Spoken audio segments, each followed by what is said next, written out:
Bismillahirrahmanirrahim. Assalamualaikum warahmatullahi wabarakatuh. Alhamdulillah wassalatu wassalamu ala Rasulillah wa ala alihi wa sahbihi wa man walah wa ba'du. Fa ya ibadallah usi nafsi wa iyyakum bitaqwallahi faqad fazal muttaqun fala tamutunna illa wa antum muslimun. Faqala ta'ala ya ayyuhalladzina amanu taqullaha haqqa tuqatih wa la tamutunna illa wa antum muslimun. Teman-teman sekalian, saudara-saudariku, alhamdulillah kembali kita diberikan nikmat oleh Allah Subhanahu wa taala. Yang paling besar adalah nikmat hidup sampai saat ini. Karena di antara saudara-saudari kita ada yang telah kembali kepada Allah Subhanahu wa taala, dan kita doakan semoga seluruhnya jika dia muslim diampuni dosa-dosanya oleh Allah Subhanahu wa taala, dan mudah-mudahan juga diberikan rahmat oleh Allah dan diterima semua amal salehnya. Untuk kita yang masih hidup, perbedaan aktivitas, profesi itu hanya muka dunia saja. Toh seluruhnya itu peluang untuk beramal saleh. Saya lihat sebagian teman-teman kemarin ada yang dilantik di dewan, ada yang sebagian lagi beraktivitas, ada yang ke Palu, ada yang ke beberapa tempat, ada yang berdagang, berbisnis. Itu hanya muka dunia saja gitu. Ya, pada akhirnya itu adalah peluang untuk beramal saleh. Jadi dimanapun kita beraktivitas, maka tenunlah kebaikan di situ, karena mungkin Allah berikan amanah di situ kita bisa berbuat baik, dan di situ surga yang bisa kita raih. Maka jangan sampai ketika Allah titipkan kita sia-siakan peluang itu, karena tidak semua orang bisa mendapati itu semua. Saya turut mendoakan apapun yang kita kerjakan semoga diberkahi oleh Allah Subhanahu wa taala. Teman-teman sekalian, hari ini saya spesial ingin berikan kesempatan untuk diskusi kita. Kita tanya jawab hari ini supaya lebih luas dan ada jeda dulu dari apa yang kita bahas dari tema-tema yang lalu, sehingga barangkali temanya bisa lebih meluas untuk diskusi, dan persoalan-persoalan yang kita hadapi mungkin bisa lebih banyak di-share dan diberikan solusinya berdasarkan pandangan Al-Quran dan Sunnah Rasulullah SAW. Sebelum kita buka untuk diskusi ini, tadi dibacakan Al-Fatihah. Saya sedikit saja ingin share dari tinjauan ilmu Al-Qurannya. Al-Fatihah itu satu surat yang sangat istimewa di dalam Al-Quran. Semua punya keistimewaan surah Al-Quran tanpa kecuali. An-Nur itu surah cahaya. Jadi kalau teman-teman ingin dibimbing oleh Allah punya cahaya dalam hidup, ya cahaya dalam berperilaku, bagaimana Allah membimbing kita supaya pandangan kita dapat bimbingan dari Allah, pendengaran dapat bimbingan. Itu ada 10 bimbingan utama di surah An-Nur. Ada cahaya di alam kubur, itu surah Al-Mulk. Orang yang biasa senang baca surah Al-Mulk, nanti itu diberikan cahaya ketika dia masuk di alam kuburnya. Silahkan kalau nggak percaya buktikan rajin Al-Mulk, nanti saat masuk ke alam kubur akan terasa gitu. Kemudian ada lagi yang saat di hari kiamat, surah Al-Baqarah dengan Ali Imran. Al-Baqarah Ali Imran itu spesial, dia bisa jadi pelindung saat ketegangan hisab. Ada yang suasana tegang, orang udah nggak peduli, yang penting pengen dihisab aja. Ya, nanti ada 7 golongan santai aja, tapi di tenda besar. Santai, ya sab'atun yadhilluhumullahu fi dhillin yauma la dhilla illa dhilluh. Ada 7 golongan yang saat di hari kiamat tenang aja mendapat naungan Allah, saat semua umumnya orang gelisah. 7 golongan ini ada al-imamul adil, imam yang adil. Ada kemudian yang paling indah itu rajulun, seorang laki-laki, atau syambun qalbuhu muta'alliqan bil masajid. Ada orang yang lekat dengan rumah Allah, jadi pengennya tuh ke masjid, pengen baca Quran di masjid, pengen itikaf. Ada syabani yatahabbani fillah, 2 orang yang bersahabat karena Allah. Cari sahabat-sahabat yang dekat tuh bisa saling mengingatkan, itu bersahabat sampai ke surga nantinya. Ada hadisnya. Ya, misalnya yang perempuan akhwat dengan akhwat, yang laki-laki ngingetin, yuk bangun tahajud yuk, gitu kan? Yuk baca Al-Quran, ayo kita ke majlis ilmu. Terus kalau ada berbuat yang kurang diingatkan, itu nanti di akhirat disatukan bahkan sebelum dihisab. Santai. Nah, tapi itu tendanya besar. Keluar dari tenda itu mustahil, tapi ada 1 golongan yang bisa jalan-jalan saat hisab. Keluar dari tenda itu jalan aja. Dialah pecinta Al-Baqarah dan Ali Imran. Ahli Al-Baqarah dan Ali Imran. Hadisnya sahih di Al-Bukhari. Ka'annahuma ghamamatan. Orang yang sering baca, bukan spesifik hafal ya, ingat, bahkan baca. Dia mencintai Al-Baqarah, cinta Ali Imran, sebelum tidur dia baca. Dia telaah itu.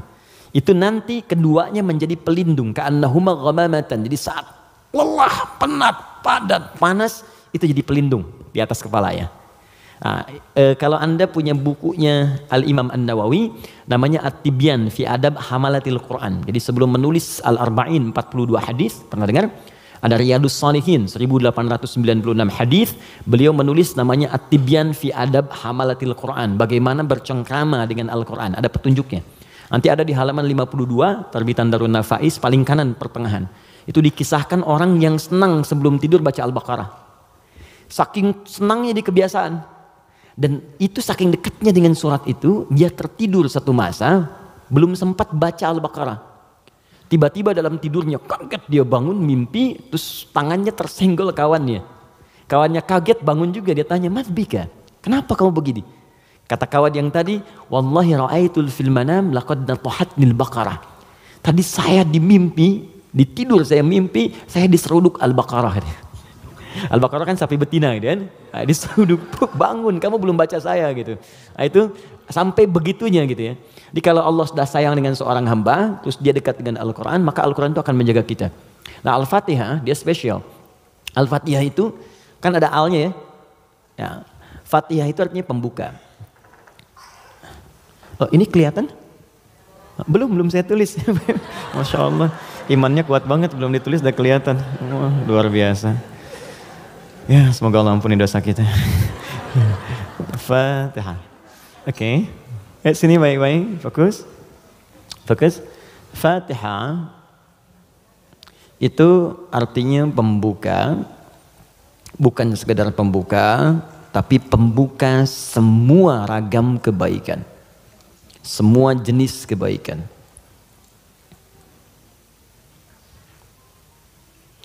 Nah, sebelum ada kalimat Fatihah ini masuk alif lam. Kalau kita belajar gramatikal bahasa Arab di ilmu nahwu khususnya, ya ilmu nahwu. Jadi ada 4 turunan bahasa Arab itu. Jadi ada nahwu, ada sharaf, kemudian sharaf 12 turunannya, ada balaghah, balaghah 3 turunannya. Ada ma'ani, bayan, badi'ah. Ma'ani itu untuk memilih kata sehingga diksinya tepat untuk diungkapkan. Kayak kita mau bicara ke orang dewasa dengan anak kecil, anak muda beda kan? Bahasa milenial dengan bahasa yang senior lain ya. Nah, itu ma'ani. Bayan cara mengungkapkannya supaya jelas. Badi untuk memperindah kalimat supaya nyaman diterima. Jadi kalau kita mengajar seperti orang tidak tergurui, memerintahkan tidak tersinggung untuk kemudian diarahkan. Itu badi ya namanya. Sama kayak Anda memuji, saling puji ya. Kamu cantik deh, itu biasa. Tapi kalau kita katakan rembulan pun kalah oleh pesonamu saat ini, itu badi namanya. Silakan bikin status. Arud. Yang terakhir arud. Arud itu sebetulnya ilmu untuk bikin puisi di Arab. Ada 16 rumusnya. 16. Jadi disebut bahar namanya. Ada tawil, tawilun lahulun al-buhuri fadailu fa'ulun mafa'ilun fa'ulun mafa'ilu. Ada rajaz.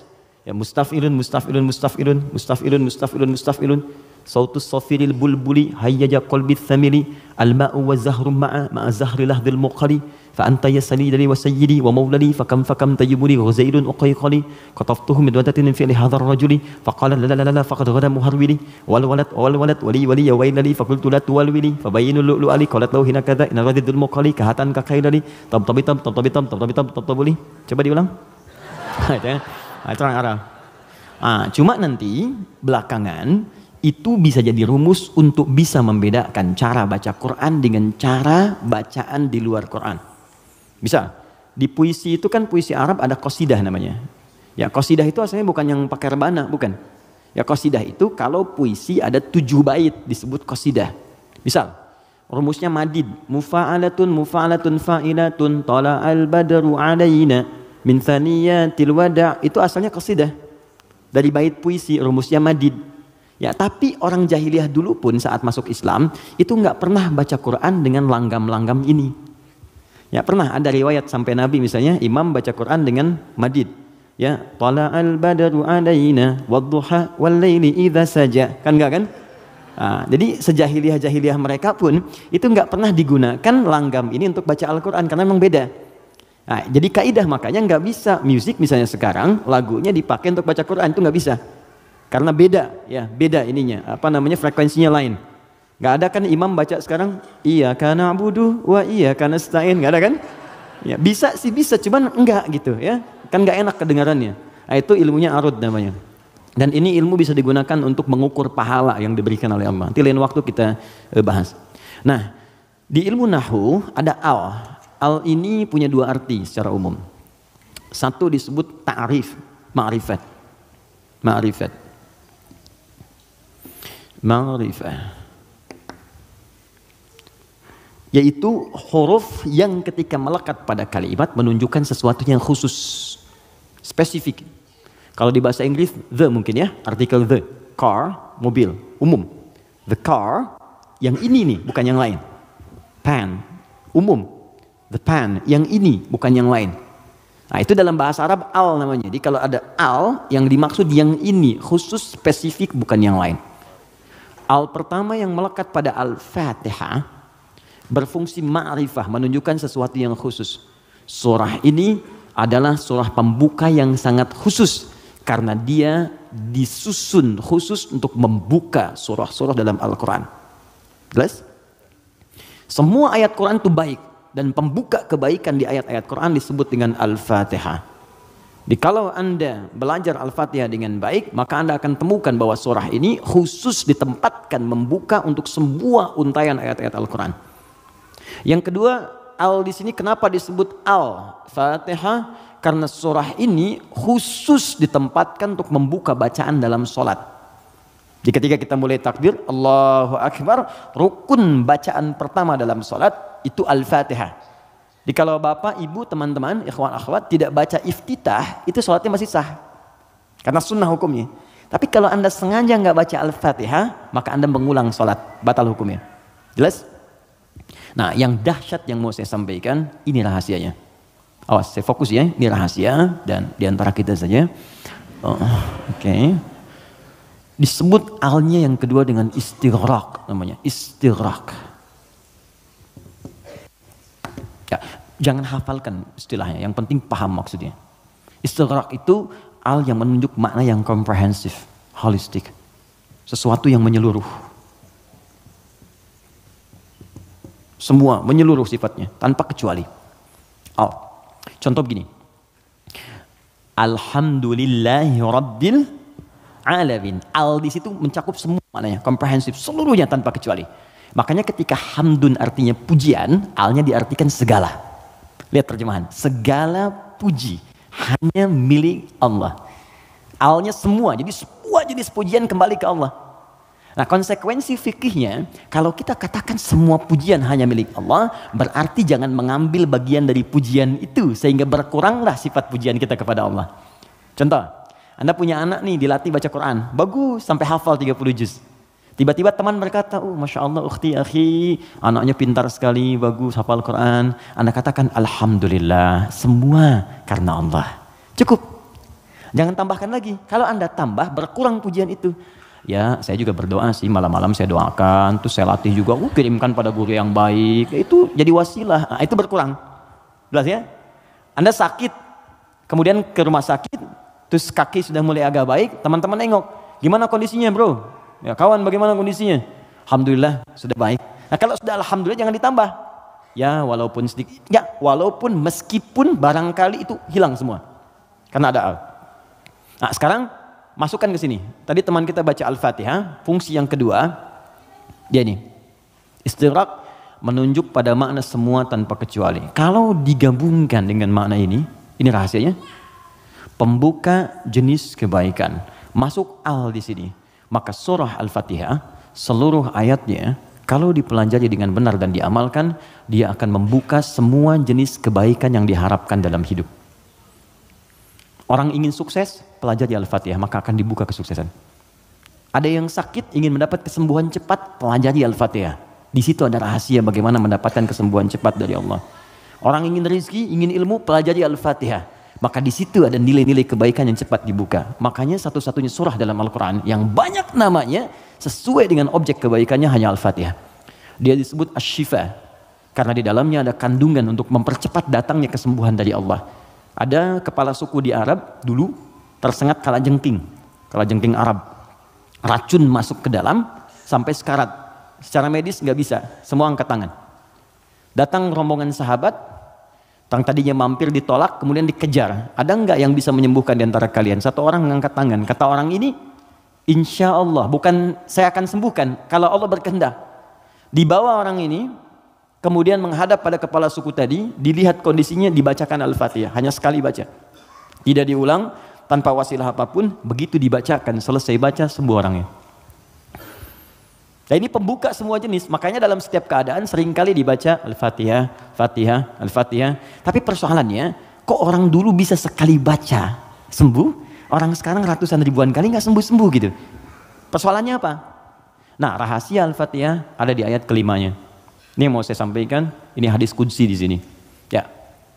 Ayat kelima, yuk kalau kita hitung dari bismillah, bismillahirrahmanirrahim, alhamdulillahirabbil alamin, arrahmanirrahim, maliki yaumiddin. Kelima, iyyaka na'budu wa iyyaka nasta'in. Saya bacakan hadis qudsinya, ini yang mengiringi ayat ini saat diturunkan. An Abi Hurairah radhiyallahu taala anhu qala, dari riwayat sahabat Abu Hurairah, semoga Allah meridhai kepadanya, qala Rasulullah SAW, saya mendengar Rasulullah SAW berkata, qala Allah azza wa jalla, kata Nabi, saya mendengar Allah menyampaikan di hadis qudsi, qasamtu shalah baini wa baina abdi, saya bagi salat kepada dua bagian antara aku dengan hambaku, wali abdi ma sa'al, dan kalau hambaku benar menunaikan tugasnya, maka aku akan kabulkan apapun yang ia minta pada saat itu. Nah, ketika menyebut kalimat salat, ternyata yang disebut Al-Fatihah. Idza qala al-'abdu, jika seorang hamba benar membaca alhamdulillahi rabbil alamin, qala Allah azza wa jalla, maka Allah akan menjawab, hamadani 'abdi, hambaku sedang memujiku sekarang. Idza qala al-'abdu ar-rahmanir rahim, jika seorang hamba berkata ar-rahmanir rahim, qala Allah azza wa jalla, Allah menjawab, asna alayya 'abdi, hambaku sedang menyanjungku sekarang. Idza qala al-'abdu maliki yaumiddin, jika hamba membaca maliki yaumiddin, qala Allah azza wa jalla majjadani 'abdi, maka Allah langsung menjawab, hambaku sedang mengagungkanku sekarang.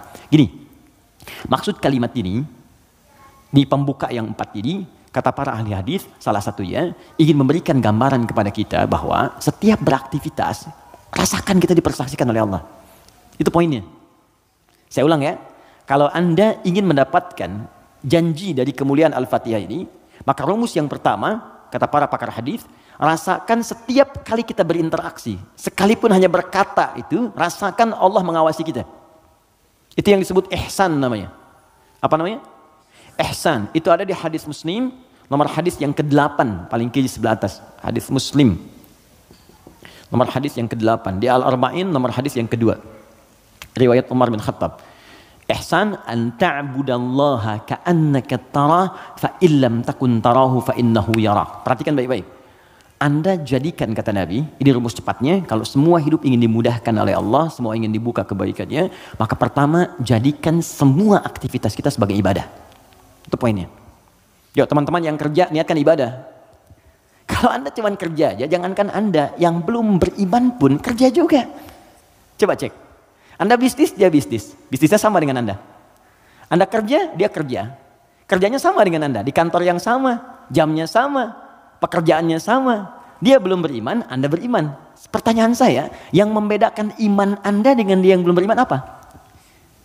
Maka kata Nabi, mesti ada bedanya. Bedanya itu adalah, jadikan pekerjaan kita diniatkan ibadah. Itu poinnya. Makanya setiap pekerjaan kita itu pasti melekat doa di dalamnya. Untuk menjadikan pekerjaan jadi ibadah. Silahkan cek. Cuma dalam Islam ya, dan kita hormati yang lain. Oke, jangan mencela, jangan apapun, kita hormati. Tapi kita yakini untuk menunjukkan Islam itu agama yang benar. Cuma dalam Islam, yang seluruh aktivitasnya bersanding dengan doa. Dari bangun tidur sampai tidur lagi. Coba lihat, bangun tidur kita ada doanya nggak? Ada. Cek. Yang lain tidak. Bangun tidur kita ada doa. Makan ada doanya? Ada. Minum? Ada. Berpakaian? Ada. Bahkan maaf ya, urusan ke toilet pun ada doanya. Bahkan kakinya diatur. Masuk toilet kaki kiri, keluar kanan. Beda dengan ke masjid. Masuk masjid kaki kanan, keluar kiri. Doa masuk keluar beda. Tuh, bekerja ada doanya. Even kita tidak tahu doanya pun, kata Nabi cukupkan dengan kalimat Bismillahirrahmanirrahim. Kullu amrin dzibalin la yubda'u fihi bi Bismillahirrahmanirrahim fahuwa abtar. Setiap perbuatan baik yang tidak diiringkan kalimat Allah di dalamnya, minimal Bismillahirrahmanirrahim. Paling singkat Bismillah. Minum Bismillah, makan Bismillah, ya bekerja Bismillah. Itu kalau kita nggak ungkapkan itu mohon maaf, nilai ibadahnya hilang. Ya. Nah, apa manfaat menjadikan aktivitas kita ibadah? Di antara manfaatnya, kalau kita menjadikan itu ibadah dan kita merasa disertai, diawasi oleh Allah, maka mustahil Anda akan mengerjakan yang buruk dalam hidup. Mustahil. Ini ada minuman ditawarkan pada Anda. Dan Anda merasa saat akan minum ini, Allah mengawasi kita.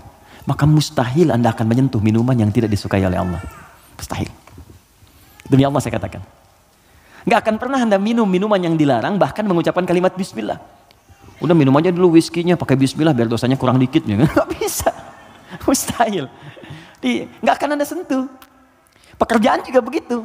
Ya, kaki, tangan, teman-teman yang tugas di dewan nggak akan nyusun anggaran macam-macam. Kenapa? Karena merasa Allah lihat. Nggak mungkin Anda tanda tangan sesuatu sementara Anda merasa disaksikan Allah dan Anda tanda tangan pada yang buruk, mustahil. Oh, tapi kan fee-nya besar nih proyeknya. Allah menyaksikan kita. Atau saya istikharah dulu deh biar benar. Jelas ya? Nah, kalau kita merasa disaksikan Allah, kemudian kita berada di track yang benar untuk mengerjakan kebaikan. Jadi dari mulai kepala sampai kaki itu semua baik. Melihat baik, karena takut begitu melihat yang salah Allah lihat nih, malu. Mendengar baik, melangkah baik. Ketika kebaikan ini dijaga, maka terbukalah semua pintu kebaikan. Ini maksudnya. Maka ketika Anda jadikan ibadah, maka perhatikan kalimatnya. Idza qala al-'abdu, ketika hamba sampai pada kalimat iyyaka na'budu. Ya Allah, kepadamu saja, untukmu saja. Perhatikan cara menerjemahkannya. Kami beribadah. Maksudnya kami jadikan semua aktivitas kami sebagai ibadah hanya kepadamu saja. Salat kami hanya untukmu. Puasa kami hanya untukmu. Bekerja pun kami niatkan mendapat ridhamu. Tidur pun kami niatkan mendapat ridhamu. Makanya sebelum tidur kita ada doanya. Kan? Jika Anda benar mengucapkan kalimat ini, iyyaka na'budu, dan kita praktekkan dalam hidup, perhatikan. Wa iyyaka nasta'in. Ya Allah, saya seorang hamba yang pasti punya persoalan dan butuh pertolonganmu. Kalaupun saya punya masalah, pasti saya hanya akan minta kepadamu. Lihat jawabannya. Hadza baini wa baina abdi. Langsung dijawab oleh Allah tuntas. Ini perjanjian antara aku dengan hambaku. Wali abdi. Kalau hambaku benar komitmen dengan perkataannya, mengerjakan semua aktivitasnya sebagai ibadah kepadaku, masalah apapun yang dia minta, aku akan kabulkan. Hadis qudsi.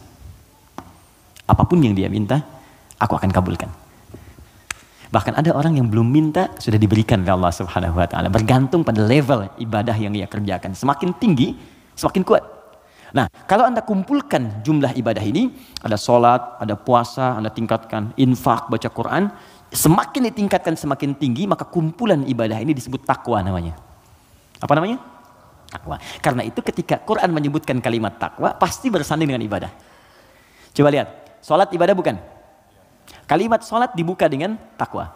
Dzalikal kitabu la raiba fihi hudal lil muttaqin. Al-Baqarah ayat 2. Siapa orang takwa di sini? Ayat 3. Alladzina yu'minuna bil ghaib wa yuqimunas shalah. Oke, teman-teman, kita puasa. Puasa disandingkan dengan takwa.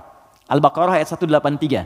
Ya ayyuhalladzina amanu kutiba alaikumus syiyam kama kutiba alal ladzina min qablikum la'allakum tattaqun.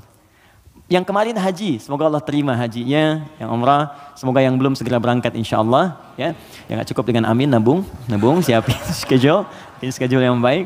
Oke, sekarang lihat. Kita haji yang umrah, itu muaranya takwa. Buka Quran surah kedua, ayat 197, paling kanan sebelah atas.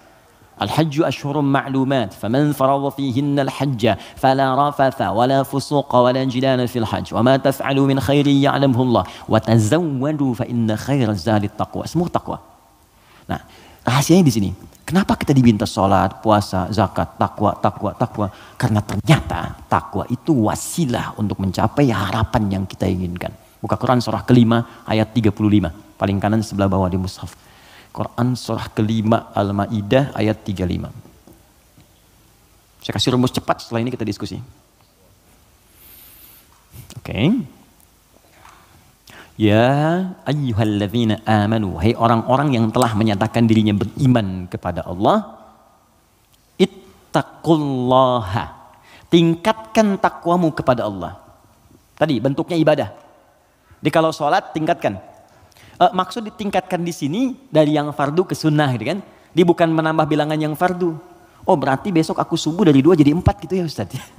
Ya, saya tambah dengan yang sunnah. Yo, yang belum duha, yang belum tahajud, tambah, naik ke atas. Ya, puasa tambah yang dari Senin tambah Kamis. Okay? Kamis, Senin, Kamis puasa Ayyamul Bid 3 hari di pertengahan bulan. Tambah lagi misalnya daun kalau kita mampu sesuai dengan kemampuan. Naik untuk apa? Teruskan ayatnya. Wabtaghu ilaihil wasilah.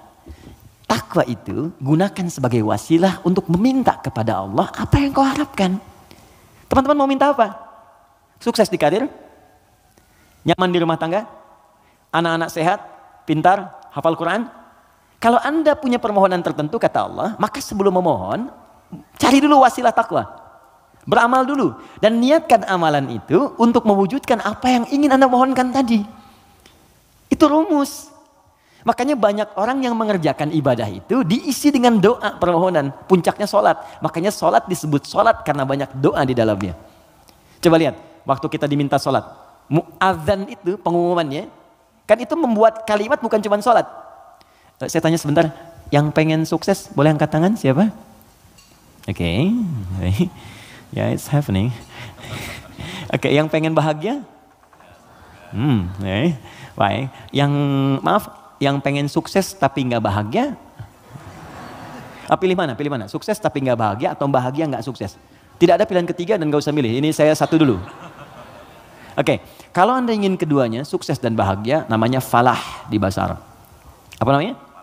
Falahun. Kalau Anda genggam itu, digenggam, dan nggak mau Anda lepas, maka disebut aflah namanya. Aflah. Oke, sekarang di sini. Teman-teman masih ingat setiap hari kita sholat kan? Sebelum kita sholat ada tanda waktu sholat telah tiba. Apa tandanya? Adzan. Yuk kita lihat suara adzan.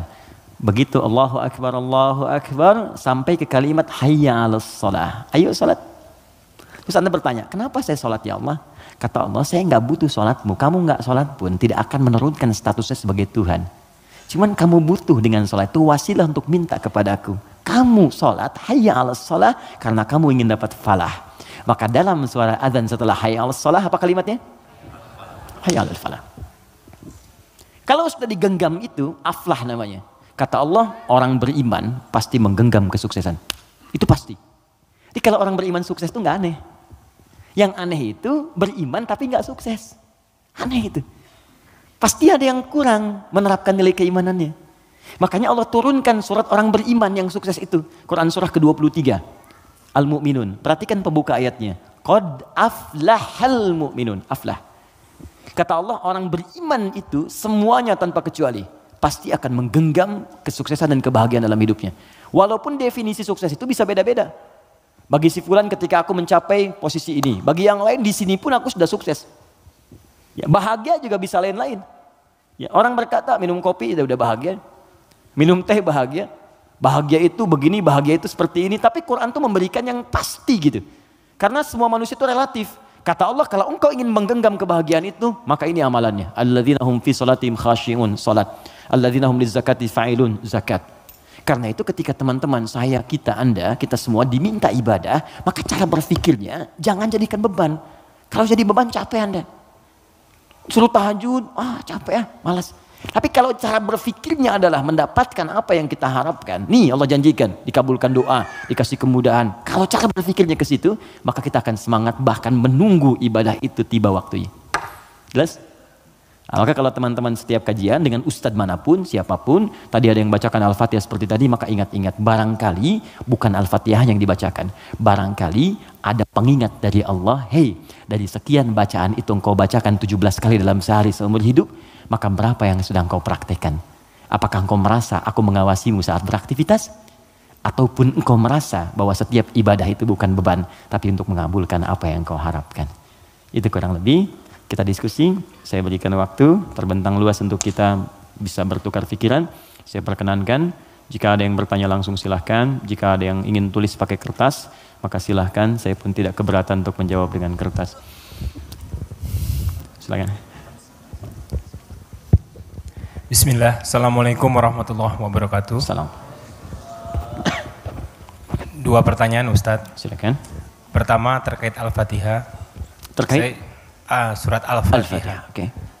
Saya ingin bertanya asbabul nuzulnya, kapan diturunkan, bagaimana ceritanya, itu yang pertama. Yeah.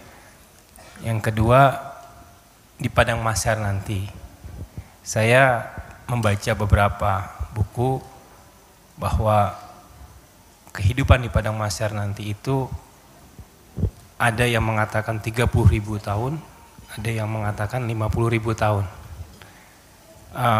Bagaimana nasib kita itu? Tadi sempat Ustadz kutip sedikit. Saya ingin mendapatkan penjelasan bagi orang-orang mukmin khususnya yang ada di dunia ini, apalagi di zaman yang penuh fitnah ini, yang amannya bagaimana untuk menghadapi nanti itu. Terima kasih. Assalamualaikum warahmatullahi wabarakatuh. Oke. Pertama, asbabun nuzul, sebab turunnya surah Al-Fatihah. Saya berikan sedikit dulu informasi. Jadi ada dua jenis asbab di dalam fikih Islam. Kalau asbab itu terkait dengan turunnya ayat, sebab, asbab itu sebab. Jadi sebab itu bahasa Arab asalnya, diserap ke bahasa Indonesia menjadi sebab. Sebab turunnya Al-Quran disebut asbabun nuzul. Kalau sebab munculnya hadis disebut asbabul wurud. Maksudnya asbabul wurud namanya. Misal, pernah dengar hadis tentang isbal? Isbal itu pakaian yang melebihi mata kaki. Nah, itu apa sebabnya Nabi berkata hadis itu? Sebabnya apa? Nah, sebab namanya asbabul wurud. Dari pengetahuan sebab ini kita akan melihat sebuah kesimpulan hukum. Jelas ya? Baik, sekarang apa sebab turunnya Al-Fatihah? Penting diketahui tidak semua surah dan ayat dalam Al-Quran memiliki sebab asbabun nuzul, sebab turun. Bisa jadi itu sekedar perintah untuk ditunaikan secara langsung. Bisa jadi itu bacaan-bacaan praktek dalam ibadah ketika ibadahnya diperintahkan. Bisa jadi ada sebab turun ketika ada pertanyaan tertentu untuk menyelesaikan sebuah kasus. Al-Fatihah masuk pada bagian yang tidak ada asbabun nuzulnya, tapi menyertai perintah ketika diturunkan. Apa perintahnya? Salat. Diperintah salat ketika diturunkan, Nabi diperintahkan setahun sebelum hijrah, usianya 52 tahun. Jadi usia 53 tahun, beliau hijrah kemudian ke kota Yathrib yang kelak menjadi Al-Madinah Al-Munawwarah. 13 tahun berdakwah di kota Mekah, setelah usia 40 tahun diangkat menjadi Rasul, turunnya surah Al-Alaq. Setelah itu kemudian 12 tahun sebelum hijrah turunlah perintah salat. Saat perintah salat itu diturunkan, mesti ada bacaan yang dibacakan. Maka turunlah kemudian Al-Fatihah di situ. Saat turun di situ, kalimatnya Alhamdulillahi Rabbil Alamin, Ar-Rahmanir Rahim, Maliki Yaumiddin, Iyyaka na'budu wa iyyaka nasta'in, Ihdinas siratal mustaqim, siratal ladzina an'amta 'alaihim ghairil maghdubi 'alaihim waladdallin. Kemudian setelah turun digunakan dalam salat. Saat hijrah ke Yathrib yang kelak jadi Al-Madinah Al-Munawwarah, tiba-tiba si kecil namanya Abdullah. Anak laki-lakinya Abbas paman Nabi. Beda 3 tahun usianya dengan Nabi. Abbas, anak laki-laki Ibnun. Maka sering disingkat Ibnu Abbas. Ibnu Abbas nama aslinya Abdullah. Ingat teman-teman, saya berikan rumus sedikit ya. Kalau Anda belajar hadis, menemukan kalimat Ibnu Omar, Ibnu Abbas, itu nama aslinya rata-rata Abdullah. Kenapa dihapuskan nama anaknya dan disebut kemudian nasab ke bapaknya untuk memberikan inspirasi kepada orang tua di masa datang bahwa begini cara mendidik anak seperti Nabi mengajarkannya. Jadi kalau anak itu kemudian beramal, orang tua dapat pahalanya. Ya, teman-teman kenal Ibu Umar bin Khattab? Bagus. Oke, baik. Belum ditulis sudah kelihatan kenal Umar bin Khattab, luar biasa. Hari ini spesial. Gak apa-apa mas, saya selesaikan. Datang sendiri, ngajar sendiri, ngapus sendiri, ngapus sendiri. Jamaah tinggal nanya, lihat masuk surga, enak banget. Masya Allah, surga Firdaus lagi. Udah nggak apa, udah selesai. Ya. Mudah-mudahan antum ke surga juga. Insya Allah. Bercanda ya, mudah-mudahan nyata. Oke, fokus. Di sini. Fokus baik-baik. Ya. Tadi kita katakan Abdullah misalnya, Ibnun. Ibnun itu anak laki-laki, nggak pakai ini, nggak pakai kepala, gini, Ibnun. Disingkat jadi bin. Bin itu anak laki-laki. Ya. Dibuang ininya jadi bin, dipindahkan harakatnya ke sini. Jadi asalnya begini, Ibnun. Kasrah itu sesuatu yang pecah, kecil. Bunyinya lembut, gitu. Ya, makanya perempuan seringkali menggunakan kasrah. Anta tapi perempuan anti. Ka perempuan ki. Jazakallah khair. Semoga Allah berikan kepada Anda pahala. Ka itu untuk laki-laki. Jazakillah khair itu untuk perempuan. Awas ya, akhwat, penting itu diketahui. Karena saya pernah mengajar pakai batik, pakai peci. Setelah selesai, Ustaz terima kasih memberikan pengajaran. Jazakillah khair gitu ya. Saya masih pakai peci itu. Ya nggak apa-apa lah gitu. Oke. Nah, ibnatun perempuan. Ibnatun anak perempuan.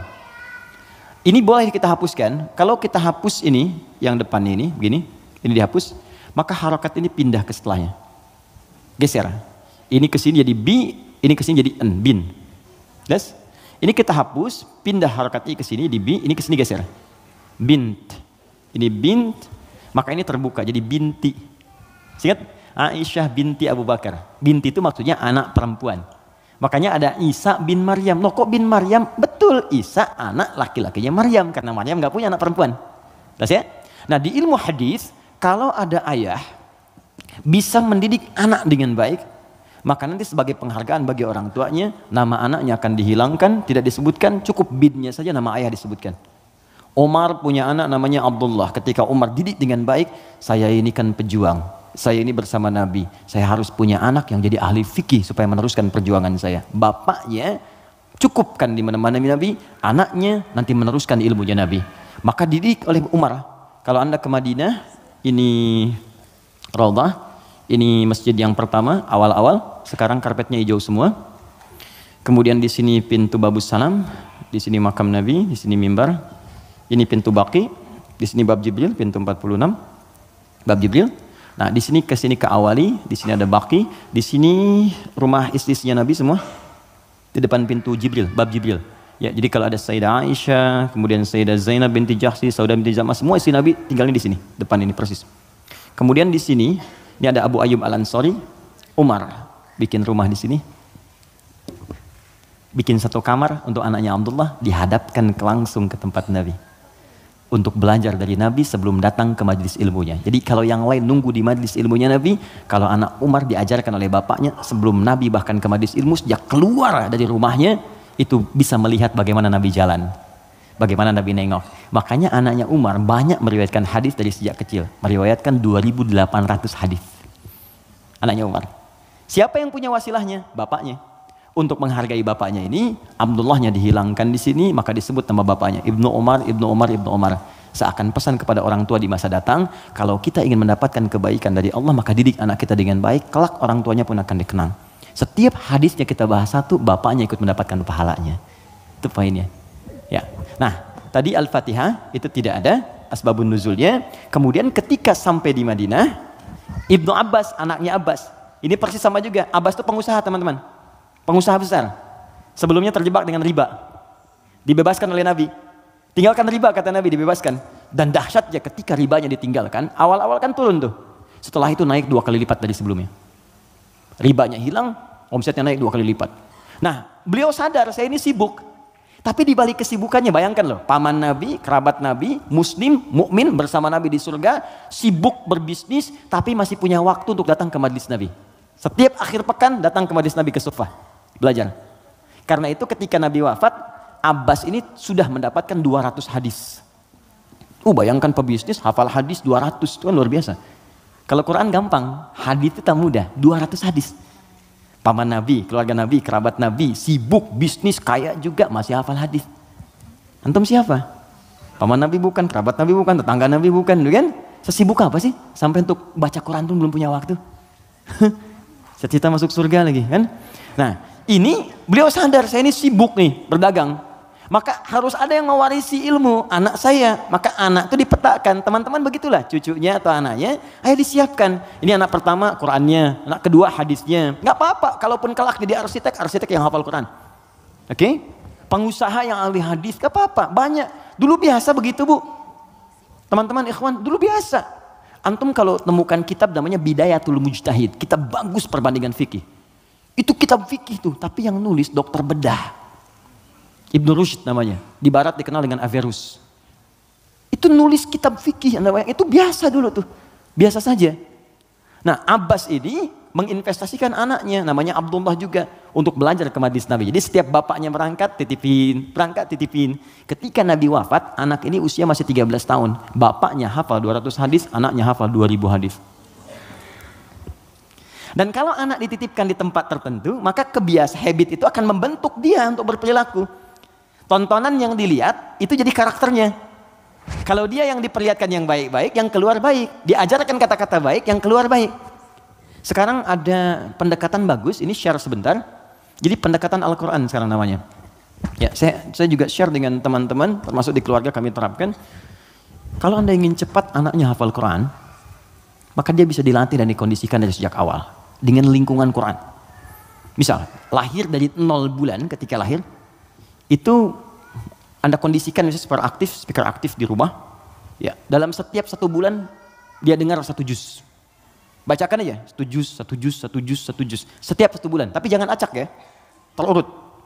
Misal bulan pertama juz 1, bulan kedua juz 2, pindah terus. Sampai bulan ke-30, usia dia 30 bulan dia sudah mendengar 30 juz. Dan anak itu sejak mulai dilahirkan, organ pertama yang berfungsi kata Al-Quran, itu pendengarannya. Al-Quran langsung mengatakan, itu pendengarannya. Jadi ketika dia 30 bulan, dia sudah mendengar 30 juz. Itu sepakat dan sudah melalui research di sini, dia hanya butuh 6 bulan untuk menjadi penghafal Quran yang sempurna. Di usia 3 tahun, sudah hafal Quran 30 juz. Ini yang diterapkan orang tuanya Fajar. Beliau pengen bacakan sendiri, begitu dikasih ASI, bacain 1 juz. Begitu usia 3 tahun, kalimat pertama yang keluar di lisannya adalah ayat-ayat Quran. Dipanggil Ustadz mengecek, ternyata Allahu Akbar, 4 tahun sudah 30 juz. Terakhir kami ketemu sedang menghafal tafsir. Dan divonis lumpuh otak. Anda bayangkan, lumpuh otak hafal Quran 30 juz. Dan di mana Anda pada saat ini? Ya, kembali ke sini. Dia bertanya, Mas Primus, apa pertanyaannya? Ya Rasulullah, karena dia terbiasa dengan taklim, jadi dunianya masuk. Ya Rasulullah, kenapa Allah nggak turunkan 1 ayat yang bisa membatasi antara surah satu dengan surah yang lainnya? Karena dulu masih nyambung.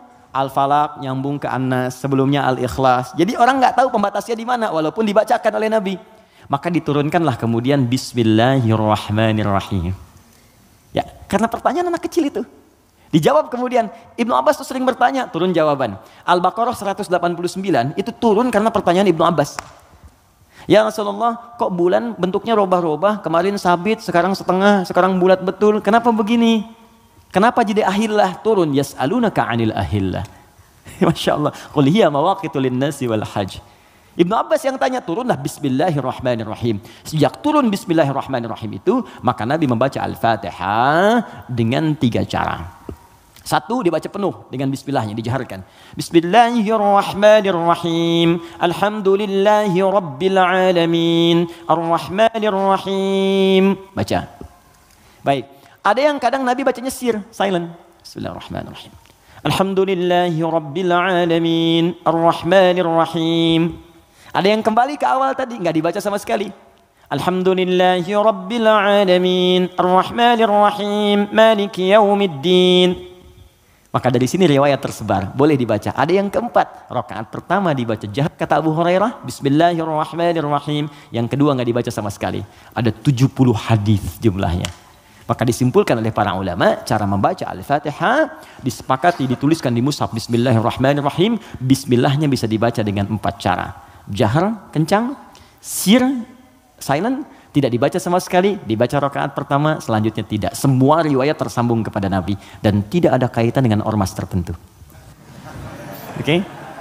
Karena saya pernah tugas di Mekah 2010 menyambut jemaah haji. Begitu datang depan Masjidil Haram, Isya imamnya Syekh Sudes. Ya, kan di situ mazhabnya Hambali, jadi disirkan. Bismillahirrahmanirrahim. Alhamdulillahi rabbil alamin. Komentar pertama makmumnya, "Wah, iki imamnya Muhammadiyah tuh, Muhammadiyah cabang Masjidil Haram Anda bayang." Ketuanya Syekh Sudes. Jadi nggak ada hubungan baik NU, Muhammadiyah atau yang kita berkomunikasi baik ya, kemudian saling bangun hubungan baik, tapi paham ilmunya. Jadi kesimpulannya tidak ada asbabun nuzul untuk Al-Fatihah, tapi hanya terkait untuk kebutuhan dalam menunaikan ibadah. Tapi kemuliaan fadilahnya diungkapkan kemudian oleh Nabi, dipraktikkan dalam kehidupan dan dirangkum oleh para ulama dalam kitab tafsir. Sampai sini bisa dipahami? Baik, suasana mahsyar. Pertama jawabannya wallahu taala a'lam bissawab, karena memang kita belum ke sana. Karena wallahu a'lam itu Allah yang tahu. Maka kita tanyakan kepada Allah, Allah turunkanlah kemudian paparan dalam ayat-ayat Al-Qur'an. Baik. Tentang suasana itu diturunkan satu surah. Surah ke-75. Surah Al-Qiyamah. Persiapannya diturunkan surah Al-Waqi'ah. Surah ke-56. Waktu terjadinya diturunkan surah ke-31 ayat 34. Tentang kiamatnya, peristiwanya, persiapannya. Waktunya tidak diketahui. Dirahasiakan supaya kita semangat untuk beramal dalam persiapannya. Makanya kalau Nabi ditanya kapan kiamat, Nabi balik tanya persiapan kamu apa? Ya. Jawaban Nabi, jangan sibuk pikirkan kiamat, sibuk pikirkan amalan dirimu untuk ke situ. Karena kiamat pun dirahasiakan oleh Allah supaya kita semangat untuk beribadah menyambut itu. Dan nggak akan ada umat Nabi Muhammad kemudian hidup saat kiamat, nggak ada. Semua akan diwafatkan yang soleh-soleh. Nggak akan mengalami itu. Nggak akan mengalami. Semua wafat. Maka turun Quran surah ke-31 ayat 34. Innallaha indahu ilmus sa'ah. Sungguh hanya milik Allah pengetahuan tentang waktu tepatnya terjadi kiamat. Sa'ah. Tuh, diksi Al-Quran itu indah sekali. Kiamat itu kan di Quran banyak. Malik yaumuddin kiamat. La uqsimu bil yaumil qiyamah, yaumul qiyamah. Yaumul ba'ts, hari kebangkitan. Tapi ketika menunjuk waktu pakai sa'ah. Innallaha indahu ilmus sa'ah. Sa'ah itu kalau sekarang jam. Di jam itu ada menitnya? Ada. Ada detiknya? Ada. Bahkan sampai ke menit detiknya hanya Allah yang tahu. Di sini ada 5 hak prerogatif Allah.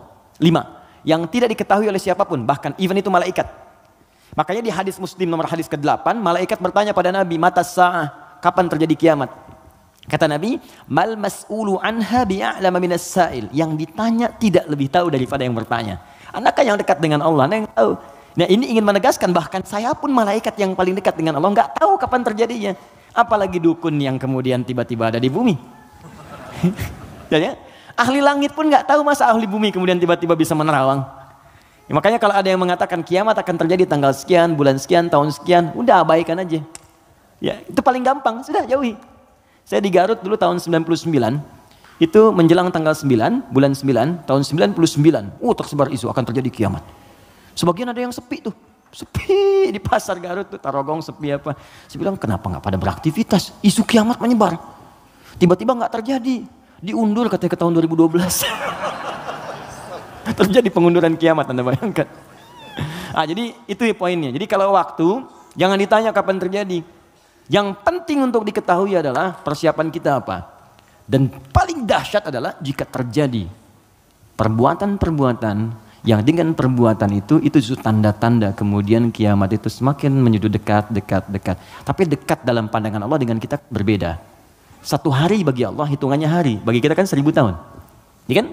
Bagi Allah dekat nih. Iqtarabatis sa'atu wan syaqqal qamar. Bulan telah terbelah, kiamat semakin dekat. Kiamat semakin dekat itu bukan saat Bang Deddy bikin sinetron.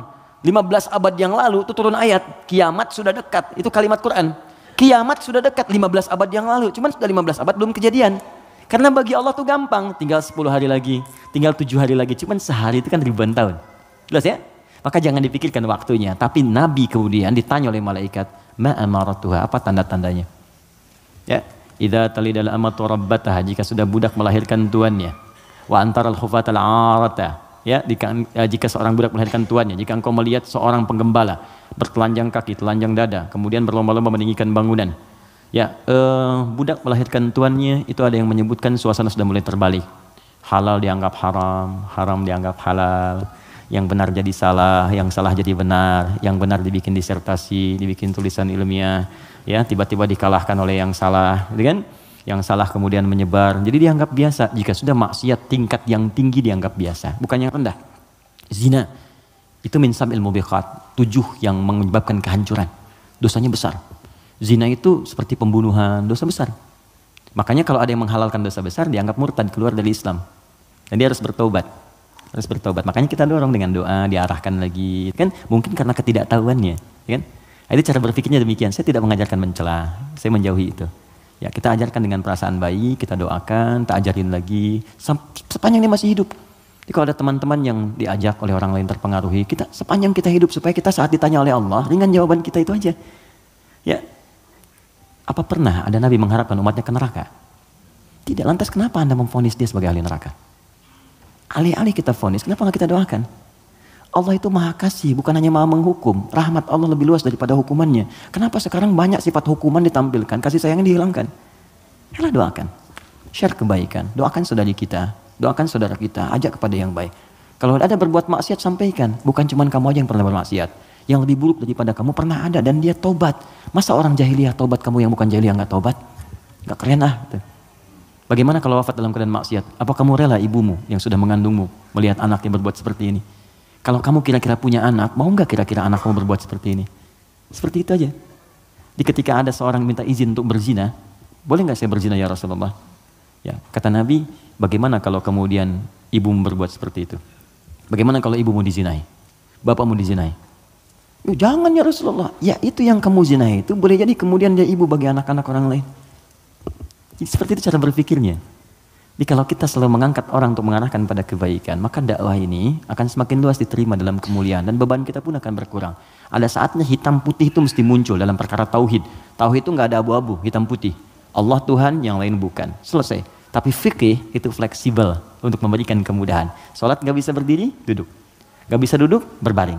Berbaring sulit, bergerak. Bergerak sulit, berkedip kan? Berkedip sulit, disolatkan. Semua ada turunannya. Ya, selesai sampai tuntas. Oke? Jadi waktu tidak ada yang tahu. Suasana disampaikan supaya kita merasakan dahsyatnya itu. Turun surah Al-Qiyamah. La uqsimu biyaumil qiyamah. Quran surah 75. Wa la uqsimu bin nafsil lawwamah. Kata Allah, saya bersumpah, kiamat pasti terjadi. Dan saya bersumpah pada saat itu banyak yang menyesal dan mencela dirinya. Lawamah itu pencela. Mencela, aduh kenapa saya nggak begini, nyesel saya begini. Sama kayak Anda misalnya punya masalah dengan pasangan, Anda marah-marah sama istri. Setelah itu Anda menyesal, ya kenapa saya mesti marah sih? Kok jelaskan duduk dengan tenang juga bisa, kenapa saya marah ya, saya menyesal ya Allah. Tapi biasanya, pertama setan akan menghambat kita untuk berbicara dulu. Ditahan. Jadi diam-diaman gitu. Itu begitu tuh caranya. Itu di Quran ada. Dan solusinya juga ada. Dan ada penyesalan setelah itu. Sama ke anak juga begitu. Anak berbuat salah terus kita marah ya. Kamu ini kemarin nggak ngerti mama ya. Tapi setelah itu ya Allah kok saya marah sih. Ya, kok saya marah sih gitu kan. Nah itu lawamah namanya. Mencela diri pada sesuatu yang tidak seharusnya terjadi. Hari kiamat lebih banyak lagi. Kenapa dulu saya nggak sholat? Kenapa dulu saya nggak beriman? Kenapa dulu saya begini? Itu kiamat. Dan itu sudah bukan ranah kita lagi. Kata Allah, kalian yang beriman wafat dulu supaya nggak melihat hiruk pikuk orang. Udah. Biarkan mereka sibuk menyesali dengan apa yang telah mereka kerjakan. Karena kamu dakwahi, nggak mau beriman juga. Diberikan 5 kali sehari petunjuk dari bangun tidur sampai tidur lagi. Nih Allah nih, syahadatlah, ayo sholat, ayo beramal. Ini Allah nih, Allahu Akbar. Bahasa Arabnya. Ya, asyhadu an la ilaha illallah. Kan 5 kali kan? Dari bangun tidur sampai tidur lagi. Sepanjang hidup loh, setiap hari. Kurang apa lagi? Kurang apa lagi? Dan lafaz ini kenapa disebut adzan? Apa artinya adzan? Panggilan. Apa artinya panggilan? Adzan. Saya memanggil kamu kemarin, saya mengadzani kamu kemarin. Tidak. Adzan itu panggilan, tapi bukan sekedar panggilan. Adzan itu seakar juga dengan kata udzun, jamaknya adzan, artinya telinga. Kenapa lafaz ini disebut dengan adzan? Karena Allah menjamin lafaz ini satu-satunya lafaz di muka bumi yang terus akan didengar oleh orang yang masih punya pendengaran di telinganya. 24 jam tidak berhenti. Makanya waktu adzan itu bisa berbeda di setiap tempat. Coba lihat, di sini adzan, nanti setelah saya Bintaro adzan, Tanah Kusir adzan, kan? Jakarta adzan, ke Bekasi adzan, sebelumnya ke Bandung, terus 24 jam. Itu Mesir selesai adzan, Libya adzan, Libya selesai Tunis adzan, Maroko adzan. Demikian terus 24 jam diperdengarkan supaya kita nggak punya alasan lagi di hadapan Allah Subhanahu wa taala. Makanya orang-orang yang nggak mau beriman sampai dengan kiamat dalam persepsi kita umat Islam, nanti yang beriman diwafatkan dulu supaya kamu nggak capek lagi melihat hiruk pikuk mereka. Kamu istirahat aja nanti sampai saat hisab selesai. Jadi begitu kiamat terjadi, kacau semuanya. Yang sedang disebutkan di surat Abasa itu, ya, bagaimana seorang yang mengandung tiba-tiba bisa keguguran. Ya yauma yafirul mar'u min akhi wa ummihi wa abi wa fasilatihi tuwi, ya, wa man fil ardi jami'a. Semua orang enggak akan ingat, Pak. Kata Al-Qur'an saking dahsyat, jangankan gini ya, maaf. Gempa terjadi. Apa Anda masih bisa ingat dengan teman-teman ini? Demi Allah saya katakan, gempa goyang dikit udah keluar, lari semua. Masing-masing menyelamatkan dirinya. Dalam bahasa Arab sekali gempa disebut zilzal. Kalau digoyang, idza zulzilatil ardu, sekali Ya, sekali, kalimatnya sekali. Zulzilatil ardu itu artinya goncangannya menghancurkan yang atas, hancur semua ke bawah. Jelas? Tapi kalau disebutkan 2 kali, kalimat keduanya bentuknya bisa verb, kata kerja, atau juga noun, bisa kata benda. Bisa fi'il, awas, bisa isim, kata kerja atau kata benda. Fokus. Kalau kata kerja diulang 2 kali. Idza zulzilatil ardu zulzilat. Kalau kata benda untuk menunjukkan suasana hancur semua bendanya pakai kata benda zilzal. Idza zulzilatil ardu zilzalaha. Kalau disebutkan 2 kali itu bukan yang atas hancur ke bawah tapi yang di bawah naik semua ke atas. Push.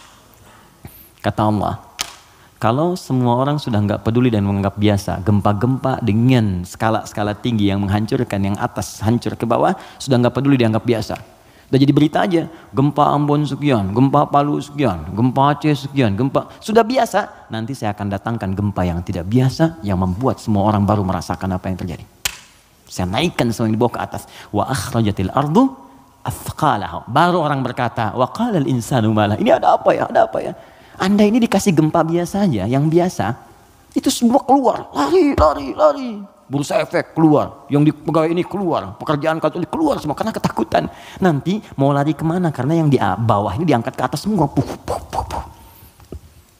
Saat itu kita sudah nggak ada. Karena orang beriman oleh Allah tuh diistirahatkan. Istirahat dulu aja, biar hancur semua dulu. Terus baru dibangunkan lagi, muncul lagi. Itu di surah Qiyamah. Al-Qiyamah, suasananya di Abasa ada. Terus cara berbekalnya, bukalah kemudian surah Al-Waqi'ah. Makanya sering kita diminta baca Al-Waqi'ah. Kan berurut tuh, 55, 56, 57 kan? 55 apa? Ar-Rahman, kan? Nah, jangan dibaca saat pernikahan aja. Ya. Saat lamaran baca Ar-Rahman. Sekarang tuh keren, tapi saya senang bagus-bagus sekarang pakai Al-Quran. Ya. Sampai ada seorang kiai kedatangan 3 orang ya untuk melamar putrinya, cantik, bagus, soleha. 3 orang datang melamar, pertanyaan pertama Quran. Anda siapa namanya? Saya Anas Pak. Bagus, baca surat Anas. Anas. Ya bagus katanya. Yang kedua siapa namanya? Saya Torik Pak. Ya, baca At-Torik. Baca bagus ya. Yang kedua belum disuruh udah pucat tuh. Adik siapa namanya? Saya Imran Pak. Tapi dia pintar. Tapi panggilan sehari-hari Kulhu Pak. Ya Allah, udah sini. Oke, jelas ya Mas Bim ya? Oke, jadi baca surat Al-Waqi'ah untuk berbekal. Wa ashabul yamini wa ashabul yamin. Yang pegang tangan di tangan kanannya saat kiamat itu enak banget, tinggal menikmati surganya. Ada yang pertamanya sabiqun as-sabiqun, yang duluan masuk surga. Tapi mereka golongan sedikit. Jangan diratapi ya sedikit saya nggak masuk. Bukan, masuklah ke dalam golongan sedikit itu. Nanti ditafsir di ayat lain, bagaimana cara masuk ke dalam golongan itu? Ditafsir di An-Nisa, Quran surah keempat ayat 69, paling kanan pertengahan. Wa may yuti'illaha wa rasul, siapa yang mau taat kepada Allah dan Rasulnya, fa ulaika ma'al ladzina an'amallahu 'alaihim, maka mereka akan disertakan dengan golongan sedikit. 4 spesifik, 4 golongan saja.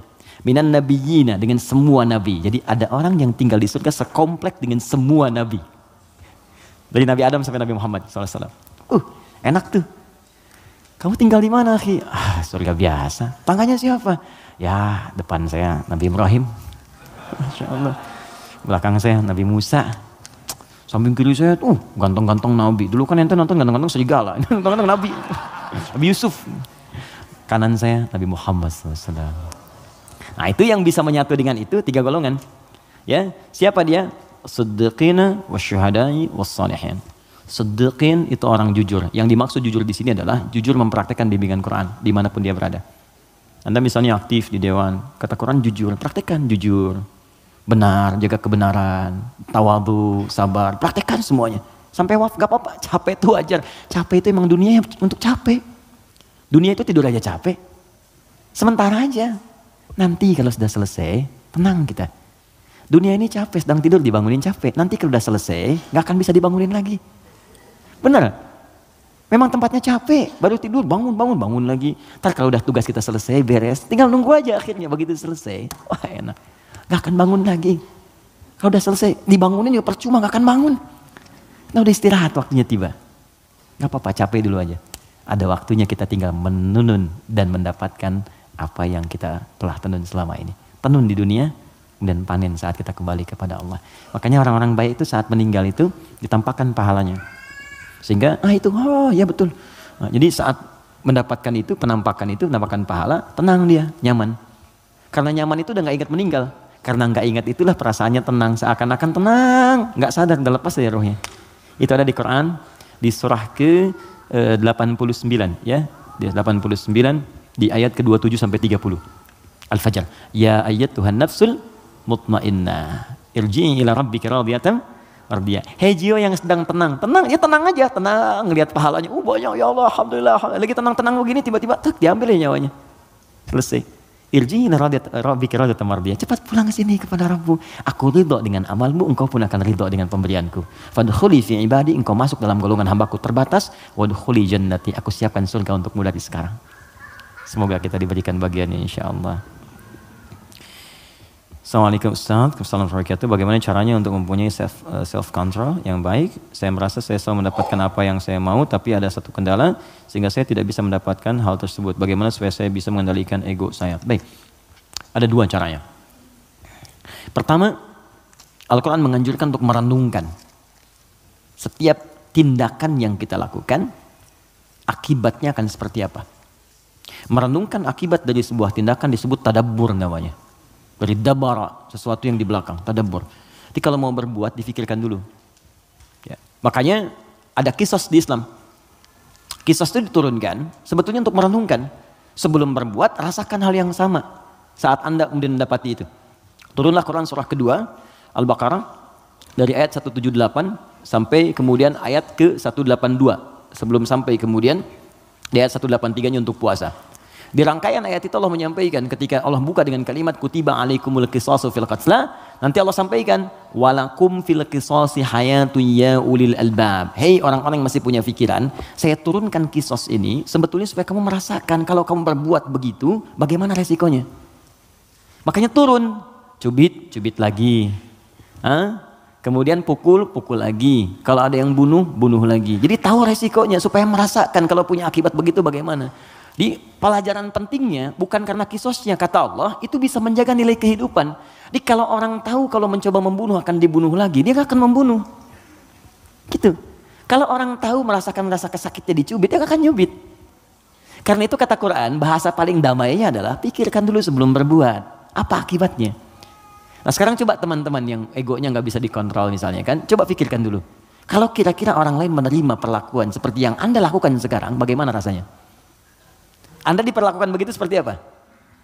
Istri mau marah sama suami mau marah sama istri, sebelum marah pikirkan dulu, kira-kira kalau saya marah bagaimana perasaannya? Kalau saya dimarahi bagaimana rasanya? Itu yang pertama. Kalau itu belum bisa meredakan sedikit karena memang setan menguasai, maka Nabi berikan jalan. Pertama, fasta'idz billahi minasyaitonir rajim. Istighfar dulu. Minta kepada Allah supaya dijauhkan dari setan. Kalau bahasa doanya, Rabbi inni a'udzubika min hamazati syayatin wa a'udzubika ay yahdurun. Kalau bahasa kitanya, saya nggak hafal Ustaz bahasa Arabnya, boleh pakai bahasa Indonesia. Ya Allah, mohon lindungi aku dari pengaruh setan sekarang ya Allah. Jangan sampai dia hadir menguasai jiwaku. Ya, kalau belum reda, sedang berdiri, duduk kata Nabi. Duduk belum selesai, berbaring sebentar, pikirkan dulu. Belum tenang, wudu, karena api hanya bisa dipadamkan dengan air. Pelan-pelan. Yang terakhir, kalau belum mempan juga, perhatikan bahasanya, indah sekali. Bagaimana kalau sangat Anda sedang tidak bisa mengontrol ego itu, lalu Anda berbuat maksiat, Anda wafat. Itu aja. Itu rumus di Quran surah ke-67 ayat yang kedua. Walladzi khalaqal mauta wal hayata liyabluwakum ayyukum ahsanu amala. Dialah Allah yang menciptakan kehidupan dan kematian supaya menguji yang masih hidup, supaya banyak berbuat baik. Artinya kalau sedang berbuat maksiat, pengertian terbaliknya, coba pikirkan Anda akan wafat.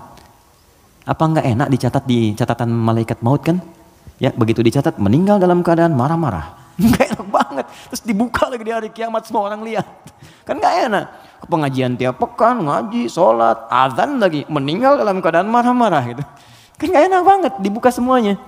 Makanya bertobat dari sekarang, sensor. Ya, teman-teman kan ada adegan yang gak baik kan disensor. Ya kan? Dubbing, suara yang kurang jelas dubbing. Ya, sekarang itu kata-kata maksiat kita sensor dari sekarang, mumpung belum meninggal. Supaya filmnya gak dibuka di hari kiamat. Ya, saat hisab kan dibuka semua. May ya'mal mithqala dzarratin khairan yarah wa may ya'mal mithqala dzarratin syarran yarah. Yang sedikit pun baik akan ditampakkan, yang jelek akan diperlihatkan. Maka yang buruk-buruk kita hilangkan dari sekarang. Wallahu taala a'lam bissawab. Saya ingin bertanya, saya ingin jawab. Jika saya datang sholat berjamaah telat. Ustadz, jika saya datang sholat berjamaah telat, pertanyaan saya, kenapa Anda telat? Orang lain bisa tepat, Anda telat, kenapa? Ayo ya, kita coba sesuaikan. Saat imam sudah mulai bacaan sholat, oke? Satu, ada 3 pertanyaan. Bila imam akan segera ruku, apakah saya boleh baca doa iftitah dulu, lanjut Al-Fatihah? Gini, ruku itu saya pernah jelaskan, itu seakar dengan kata rakaat. Berasal dari kata ruku. Artinya kalau imam sudah mendapatkan ruku ya, Allahu Akbar ruku. Lalu Anda ikut ruku. Nah kalau Anda sudah ikut ruku itu artinya Anda dapat 1 rakaat. Paham ya? Dapat 1 rakaat. Nah sekarang persoalannya adalah ketika imamnya masih berdiri, terus tahu akan ruku dari bacaan jahar kelihatannya. Ya, walam yakul lahu kufuwan ahad. Mau ruku nih, Anda datang takbir. Allahu Akbar. Apa yang harus saya lakukan Ustaz? Kalau masih sempat baca Al-Fatihah 3 ayat saja. Bismillah, Alhamdulillah, Ar-Rahmanir-Rahim. Langsung ke Al-Fatihah. Lewati iftitahnya. Langsung. Bismillahirrahmanirrahim. Alhamdulillah Rabbil Alamin. Ar-Rahmanir-Rahim. Langsung takbir lagi kemudian ruku. Ikuti imam. Itu sah. Kenapa? Karena ukuran surah dalam Al-Quran yang paling pendek itu 3 ayat. Al-Kautsar. Inna a'tainakal kautsar. Fashalli rabbika inna syani'aka huwal abtar. Mengambil ukuran terpendek. Jadi kalau kita bacakan 3 ayat di Al-Fatihah ini sudah cukup langsung ruku. Tapi kalau imamnya ruku, Anda datang, maka itu sudah selesai. Maka Anda langsung takbir, Allahu Akbar, langsung ruku. Contoh, boleh? Depan. Bismillah. Silakan di sini menghadap ke sebelah sini saja ya, biar netral sedikit. Sebelah sana. Ruku, Mas Dimas mau izin? Ini ruku ya. Saat ruku ini, mohon izin, boleh? Ya, antum bukan yang belakang. Bismillah. Jangan begini, sedang ruku, imam. Maju sedikit Mas. Mohon izin luruskan ya dengan meja ke sini. Nah ini datang terlambat misalnya kan? Masbuk. Kenapa terlambat? Yang lain kan bisa pas gitu. Anda harus terlambat. Jangan diulang lagi ya. Nggak baik seperti itu ya. Sini. Oke, ini sudah ruku, fokus, ini datang. Maka cukup takbir, Allahu Akbar. Oke, langsung ruku. Allahu Akbar. Ikut ruku. Ya, dan nggak usah baca Al-Fatihah lagi, langsung ruku. Baik, cukup. Mohon izin, maaf. Nah, ini dalilnya ini hadis Nabi sallallahu alaihi wasallam, "Innama ju'ilal imamu liyutamma bihi." Sungguh imam dijadikan untuk diikuti, faqira'atul imam qira'atul ma'mum. Kalau Anda nggak bisa menjangkau bacaan imam karena imam sudah masuk ke rakaatnya berikutnya, ruku, maka bacaan imam sudah mewakili makmumnya. Jelas? Tapi jangan sengaja menunggu imam ruku. Belum ruku, masih panjang, tenang aja. Minum, begitu ruku. Allahu Akbar. Lumayan. Nah, ini nggak tepat. Ya, silakan. Syukran. Makasih. Mohon maaf ya. Paham ya? Nah, ini bagian pertama. Jadi itu 1, oke, 2. Atau saya langsung baca Al-Fatihah dan mengikuti imam ruku, sudah selesai saya jawab.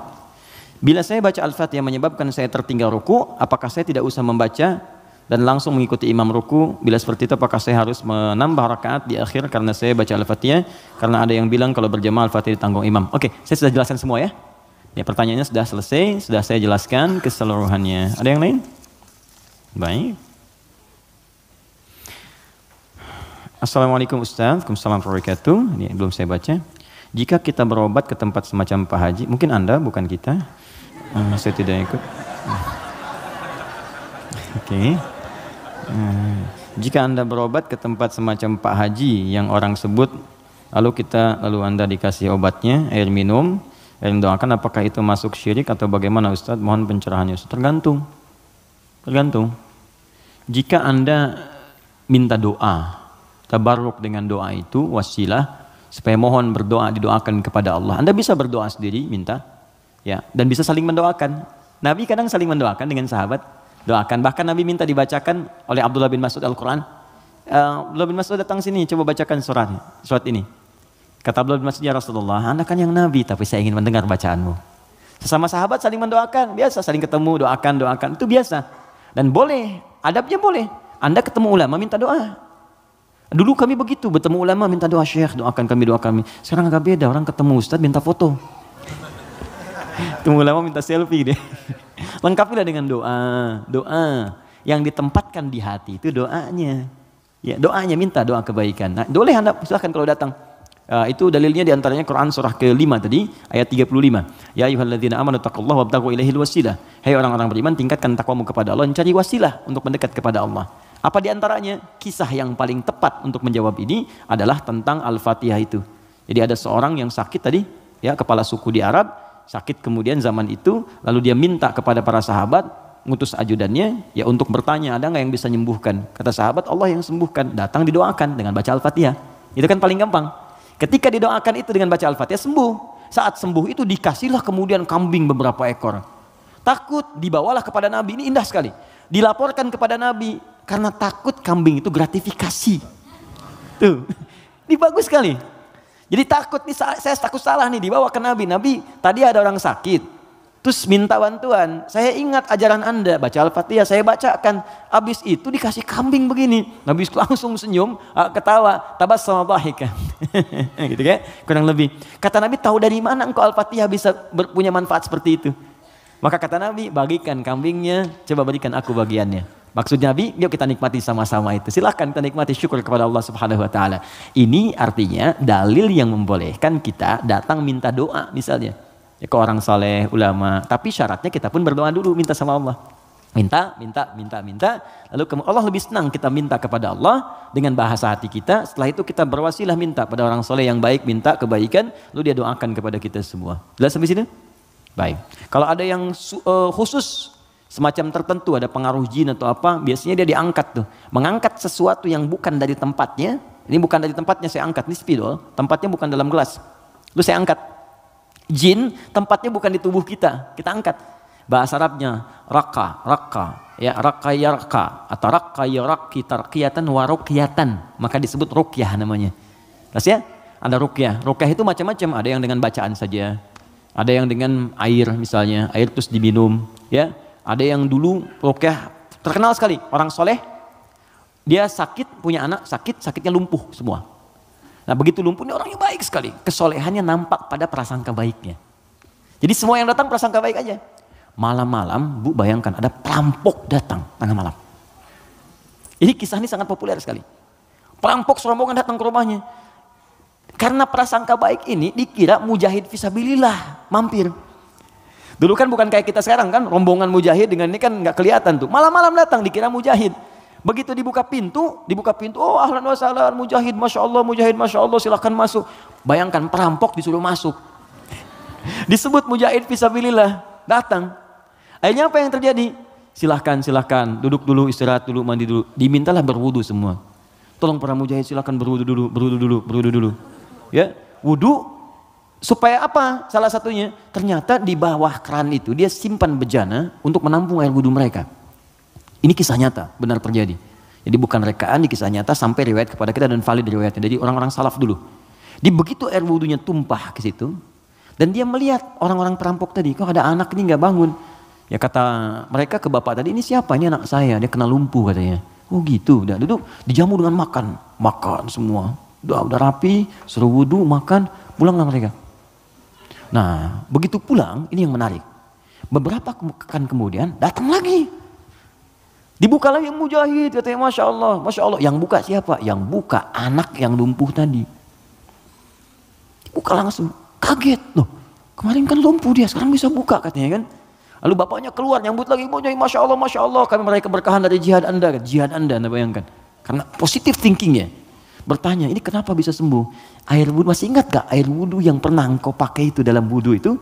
Saya mandikan kepada anak saya, dengan izin Allah sembuh dia. Perhatikan ketika seorang berprasangka baik kepada Allah Subhanahu wa taala akan berubah segalanya. Lalu perampok tadi kemudian terjatuh semuanya, nangis tersungkur, sujud di hadapan Allah Subhanahu wa taala. Nangis tobat di situ. Sebetulnya kami bukan mujahid, kami perampok katanya. Dan sebagainya. Tobat. Jadi bayangkan hanya dengan wasilah anak yang lumpuh dalam keadaan tadi dia menjadi mulia seluruhnya. Ya. Tapi ingat Syekh Hashim Muhammad Hashim bin Asy'ari Hadratus Syekh pendiri Nahdlatul Ulama. Beliau mendirikan NU tanggal 31 Januari ya 1926. Itu beliau dirikan NU, punya kitab 19 kitab. Di kitab kedua namanya Risalah Ahlus Sunnah wal Jamaah. Di halaman yang ke-12 paling kiri sebelah bawah. Ya, itu beliau sampaikan begini. Hati-hati. Wa minhum al-abahiyuna, hati-hati ada aliran yang menyimpang di tanah Jawa. Itu diungkapkan di tahun 1333 Hijrah. Sekarang 1431. Sudah berapa tahun? Ya kurang lebih 100 tahun lah ya. Kurang lebih 100 tahun. Kata beliau, ada aliran abahiyun. Siapa itu? Tokohnya itu ahli zikir. Zikir. Tapi cara zikirnya melahirkan kesimpulan yang menyimpang. Apa kesimpulannya? Kalau sudah dekat dengan Allah, fala yantabiqu alaina al-amru wan nahyu. Karena sudah merasa dekat dengan Allah dengan zikirnya, maka sudah tidak berlaku lagi perintah dan larangan. Di sholat sudah nggak berlaku lagi karena sholat itu masih latihan. Kalau zikir sudah dekat dengan Allah, nggak usah sholat lagi. Maka kalau Anda menemukan yang seperti ini, kata beliau, jauhi, karena itu mengajak pada kesesatan. Anda datang tiba-tiba, ya mungkin panggilannya kiai gitu kan. Ya pakai jubah lebih lebar daripada Batman. Kadang-kadang kan tertukar lah sekarang. Sekarang atribut kiai dengan dukun itu disama-samain, ini susah gitu kan. Pakai. Datang, Anda konsultasi, nanya, Anda nggak tahu, karena nggak tahu itu. Tiba-tiba waktu zuhur tiba, Allahu Akbar, Anda tanya, Pak Yai kok nggak sholat dulu kita? Ada ini. Kalau Pak Yai fisiknya di sini, rohnya sedang sholat. Kalau yang seperti itu tandanya dukun, tinggalkan, jauhi. Ya. Kata beliau disebut sesat, kata beliau ya. Ada kawan kami titip pertanyaan, baik titipkan jawaban kepada beliau. Dulu dia pencaharian utamanya jadi bandar judi. 2 tahun lalu dia tobat, alhamdulillah mau hijrah. Dia membuat bisnis kain yang bidangnya halal, sembako. Tapi sumber modalnya masih dari sumber judi. Waduh. Ya. Pertanyaan, apakah bisnis sembako tersebut otomatis haram juga? Jika ya, bagaimana cara membersihkannya? Sedangkan itu mata pencarian dia satu-satunya. Quran surah ke-51 ayat 22. Paling kanan pertengahan. Wa fis samaa'i rizqukum wa ma tu'adun. Hei seluruh manusia, sebelum engkau lahir, rezeki kamu telah aku tetapkan di langit dan aku janjikan akan diberikan. Kaidah pertama. Dikata Allah, rezeki kita itu udah teratur, nggak akan tertukar. Nggak akan tertukar. Ada putri yang tertukar, ada menteri yang ditukar, tidak ada rezeki yang tertukar. Rezeki nggak ada yang tertukar. Jadi ini pun memberikan pesan kepada kita, jangan pernah mencuri. Jangan pernah mencuri karena buang-buang energi. Ya mohon maaf, nggak akan pernah rezeki kita diambil orang, pasti balik. Pasti balik. Hanya ada rezeki orang dititipkan pada kita, itu ada. Ada. Ini rezeki saya bukan minuman ini? Bukan. Rezeki saya itu kalau sudah masuk ke dalam kerongkongan saya. Mungkin ini rezeki orang, cuman di atas namakan saya saat ini ada di sini. Kalau saya nggak minum, kan yang minum orang lain. Bisa Mas Dimas, bisa yang lain dan sebagainya, itu kan? Oke, jadi yang pertama, jangan pernah kita berpikir untuk berbuat curang demi mendapatkan rezeki. Karena dengan yang baik pun akan dapat. Kalau Anda bisa mendapat dengan cara yang halal, kenapa mencari dengan cara yang haram? Paham ya? Makanya Allah batasi kita, jangan cari yang haram, rugi nanti kamu. Ya sudah, harus dikembalikan lagi kepada yang berhak. Setelah itu menderita juga. Coba bayangkan, bukankah kalau ada orang yang korupsi, ketahuan, ditangkap dia? Dikembalikan lagi kemudian apa yang dia dapatkan? Karena TPPU, ya tindak pidana pencucian uang diambil semua kan? Itu saking sayangnya Allah, jangan menyebar rezeki yang haram. Ambil semua, ambil semua, ambil semua. Bahkan yang telah diinvestasikan pun tarik lagi, tarik lagi. Kenapa? Karena ini bersumber dari yang haram. Kalau yang haram berproses terus dipakai lagi kepada yang lain, maka haram akan menyebar keharamannya. Maka yang pertama, jangan takut kehilangan rezeki. Jangan takut, karena semua akan diberikan sesuai dengan janji Allah. Nah, bagaimana cara kita mendapatnya? Turunlah Quran surah ke-2 Al-Baqarah ayat 168, paling kanan sebelah bawah. Ya ayyuhan nasu, hai semua manusia, kulu mimma fil ardi halalan thayyibah. Hai semua manusia, kalau ingin dapat rezeki maka kerja. Ayo cari makan. Allah cuma minta bergerak aja, kerja. Kalau ada keluar dari diri kita untuk bekerja, bergerak aja, rezeki turun. Silakan kreatif, sekarang banyak kreativitas. Ada yang dengan peluit, 2.000, makasih Pak. 5.000, makasih Om. 10.000, makasih Bos. Tuh, dia jadi bos Anda tuh. Itu aja, sehari dapat berapa gitu. Ya. Jadi kalau bergerak sedikit aja, bergerak tuh dapat. Tapi ingat kata Allah, halalan thayyibah. Ambil dengan cara yang halal. Nanti yang halal itu kalau Anda dapatkan thayyibah, cari yang dibutuhkan. Ini yang kedua, ini yang sering banyak salah. Di banyak orang mendapat dengan cara yang halal, Tapi thayyibat yang dipraktikkan. Thayyibah itu artinya keluarkan ya rizki yang kita dapatkan itu, kemudian beli yang kita butuhkan, yang bermanfaat untuk kita. Di pola konsumtif itu kata Al-Quran, kalau mau benar-benar yang dibutuhkan bukan yang diinginkan. Gak setiap yang diinginkan itu mesti didapatkan, beban hidupnya tinggi nanti. Ya ini kalau haus butuh apa? Minum. Jadi minuman yang ada kan kita bisa minum. Jadi kadang karena orang selalu menginginkan yang tidak ada, jadi berat tantangannya. Kan rumus fisika juga begitu. F1 sama dengan F2, gaya gerak sama dengan gaya dorong. Apa yang kita dapatkan itu yang keluar. 5.000 cukup untuk beli teh manis. Kan 20.000 buah naga, kan? Nah tapi ingat, kalau Anda punya 5.000, tapi pengen yang 20.000, maka rumusnya berubah jadi hukum Pascal. F berbanding lurus dengan P. Gaya berbanding lurus dengan tekanan. Semakin banyak gaya, semakin tertekan hidupnya. Poinnya. Kalau gaya Anda begitu ya susah hidupnya.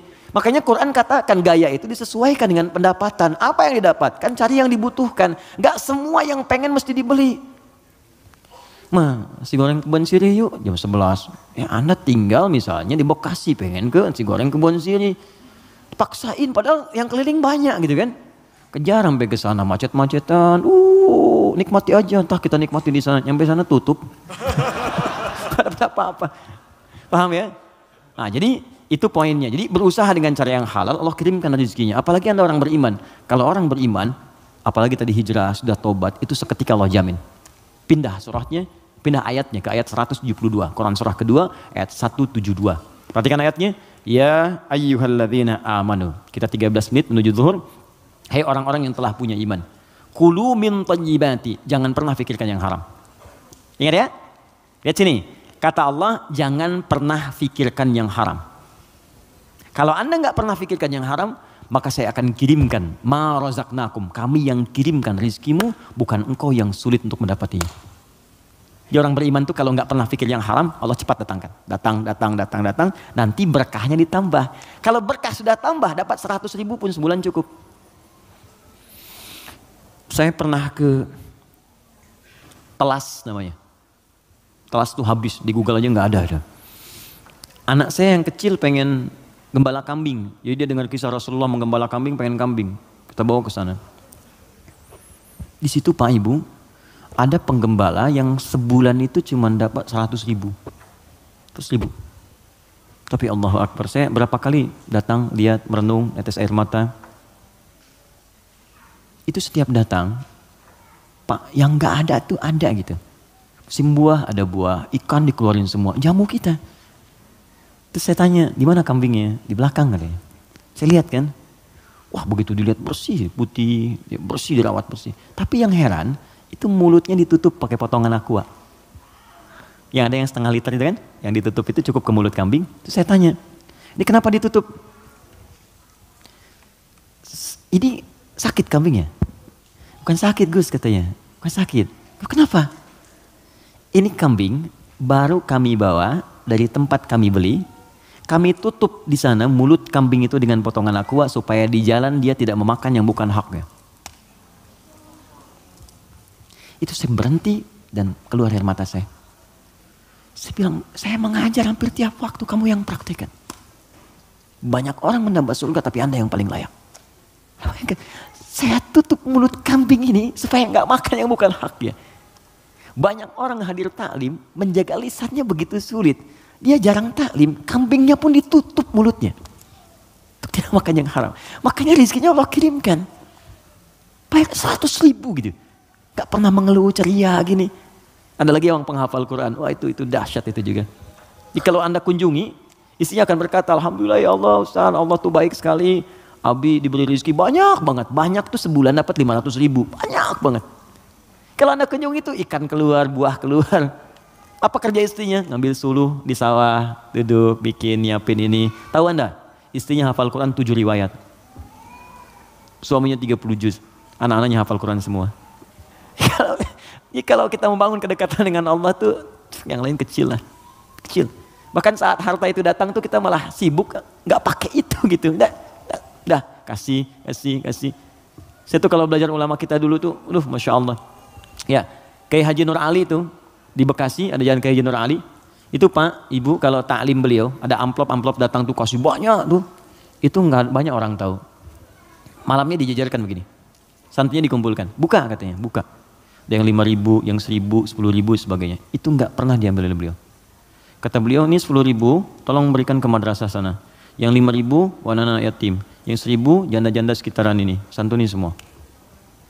Hidupnya berkah. Jangan takut. Kalau Anda bisa mendapatkan yang baik, kenapa mesti berjudi?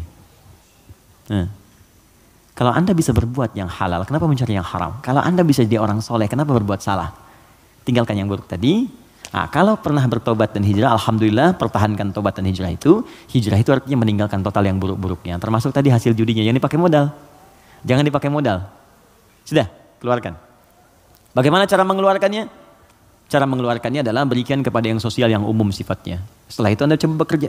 Kalau memang nggak ada sama sekali, Anda bisa gunakan itu untuk sementara, untuk mendapatkan sesuatu yang lebih baik. Jadikan misalnya cari kerja, untuk dapat kerja itu boleh dalam keadaan darurat. Nanti setelah mendapatkan yang baik-baik, cukup itu ini keluarkan. Sambil pertambah sedekah, tambah infaknya, keluarkan zakat kalau sudah masuk ke dalamnya. Itu seperti itu akan menutup yang kurang-kurangnya. Walakum ru'usum ma qad salaf.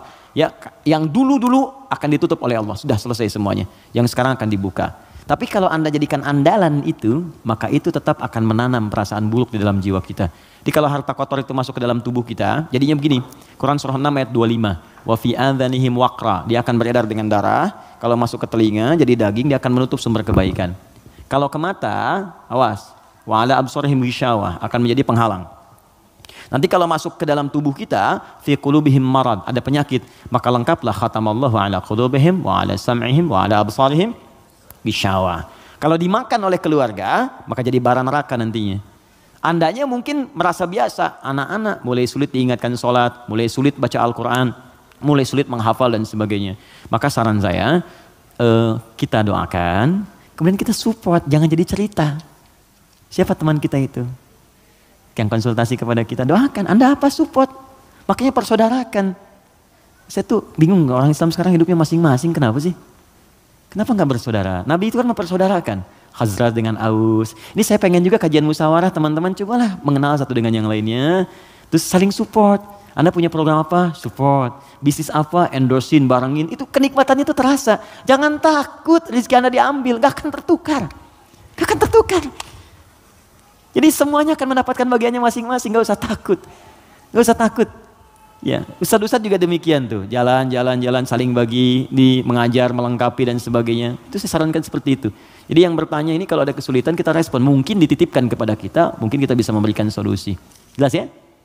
Saya kira itu kita ada 7 menit saya jawab yang terakhir ini. Setelah itu kita berdoa dan siap-siap menunaikan salat berjamaah insyaallah. Bismillah, assalamualaikum warahmatullahi wabarakatuh.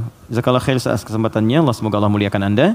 Ketika saya masih tinggal di Oman, guru ustadz, anak saya yang laki-laki berasal dari Ghana, menerangkan bahwa iftitah itu bagian dari kunci dari salat yang akan dimulai. Maka menurut ustadz tersebut surat iftitah, okay, dibaca sebelum takbir. Beliau mazhab ibadi. Pertanyaan apa yang harus dilakukan anak saya, teman-teman yang diajak salat berjamaah ketika ustadznya baca iftitah dahulu sebelum takbir? Tidak ya. Ibadi itu termasuk yang tidak diakui. Saya sudah pernah ke Oman dan saya tahu mazhab di sana apa saja. Ibadi ada, Sunni ada, Syiah juga ada. Di pertengahan yang punya masjid biru itu saya sudah pernah kunjungan ke sana. Jadi ibadi termasuk di antara paham yang tidak diakui.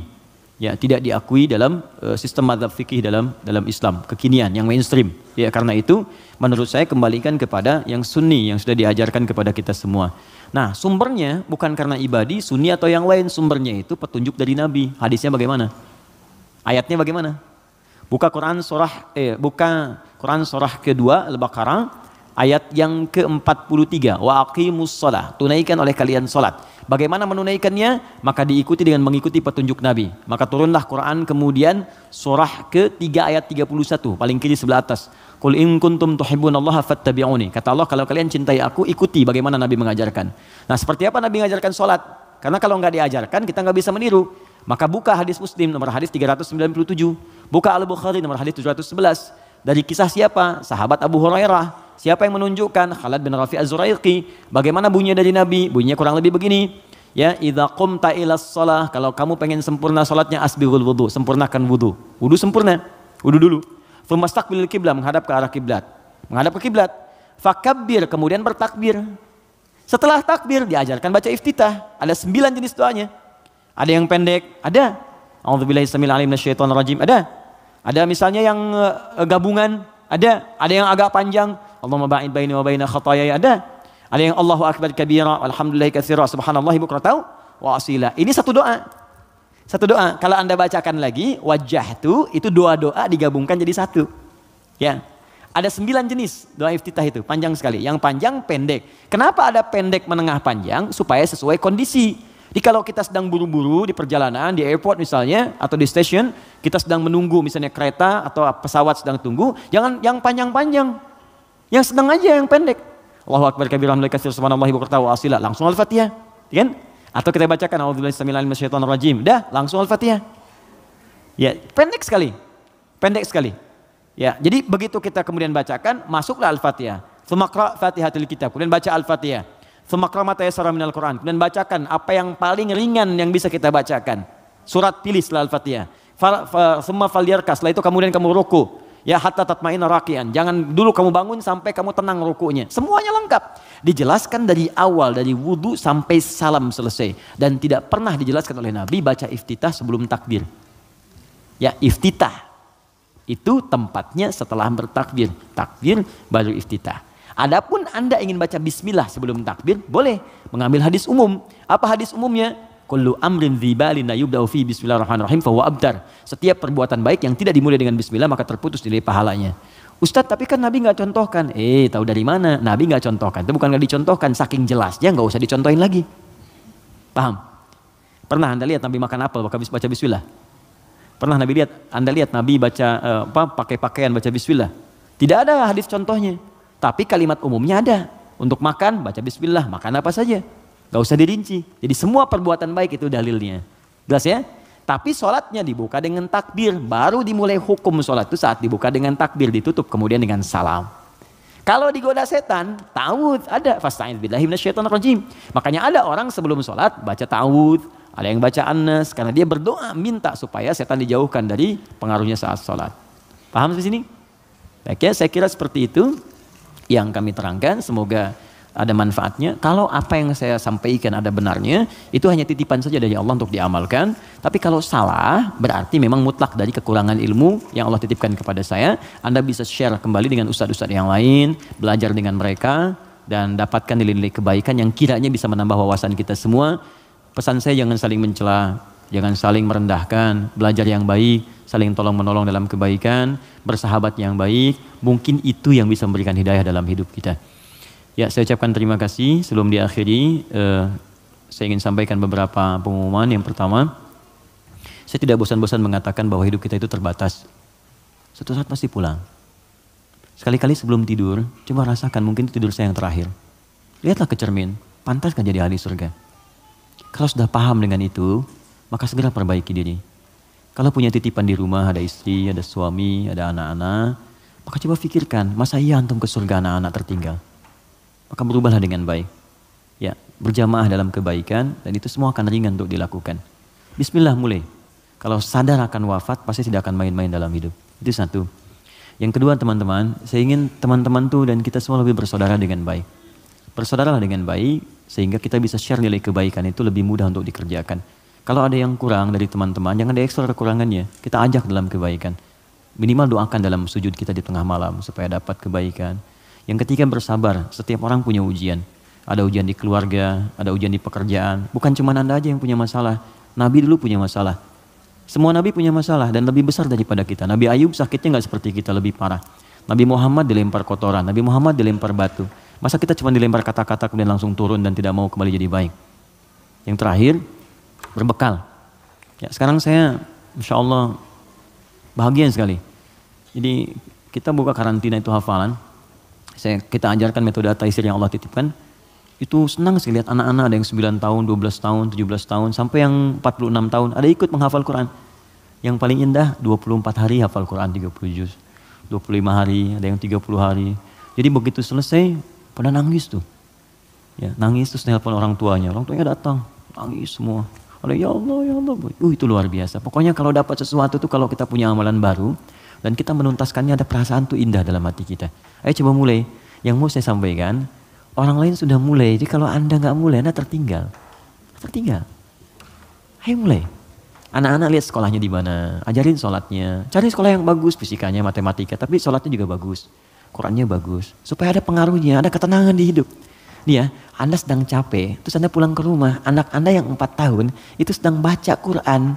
Walaupun cuma Al-Ikhlas, itu tenang hati Anda. Ya, ayo mulai, dan semoga Allah muliakan kita semua. Apa yang bisa saya bantu, saya akan bantu semaksimal yang saya bisa lakukan. Ya, kalau saya sudah menyerahkan semuanya, Anda belum berubah juga, saya tidak tahu dengan cara apa lagi saya harus memberikan motivasi kepada Anda semua. Alhamdulillah Rabbil Alamin, ahmaduka hamdan syakirin, hamdan na'imin, hamdan yuafi ni'amahu yukafi mazida. Ya Rabbana lakal hamdu wa lakal syukru kama yanbaghi li jalali wajhikal karim wa li 'azimi sultanik. Allahumma salli wa sallim wa barik ala rasulikal karim nabiyyikal amin sayyidina Muhammadin wa ala alihi wa sahbihi ajma'in. Rabbana la tada' lana fi maqamina hadha wa fi kulli maqamin dhanban illa ghafartah. Ya Allah, mohon sayangi kami ya Allah tanpa kecuali. Jika ada pendosa seberat apapun dosanya, ya hadir di tempat ini atau jauh dari kami, maka mohon ya Allah dengan segala rahmat-Mu keikhlasan amalan mereka. Mohon ya Allah, ampuni seluruh dosa-dosa mereka. Wala hamman illa farajtah. Jika ada yang hadir di tempat ini khususnya, hadir dengan kegelisahan dalam hatinya, jangan biarkan yang meninggalkan tempat ini kecuali Engkau telah tenangkan keadaan jiwanya. Allahumma wala asiran illa yassartah. Duhai Allah, mohon ya Allah, jika ada di antara kami yang tengah dirundung kesulitan di pekerjaannya, di rumah tangganya, kehidupan sosialnya, dengan segala keikhlasan amalnya, jangan biarkan dia keluar dari tempat ini kecuali Engkau telah mudahkan segala urusannya. Allahumma wala maridan illa syafaitah. Duhai Allah, jika ada di antara kami yang tengah Engkau uji dengan penyakit seberat apapun, maka mohon dengan ketulusan hijrah dan kebaikannya, angkat dan sembuhkan segala penyakitnya. Allahumma asli ahwala ma yuqarribuna ila ridhaka ya Allah. Ya Allah, kami mohon, kami ingin berubah jadi orang baik, kami ingin berubah menjadi soleh dalam pandangan-Mu, maka mohon kuatkan niat kami ya Allah. Berikan kami bimbingan untuk berubah lebih baik daripada pandangan-Mu.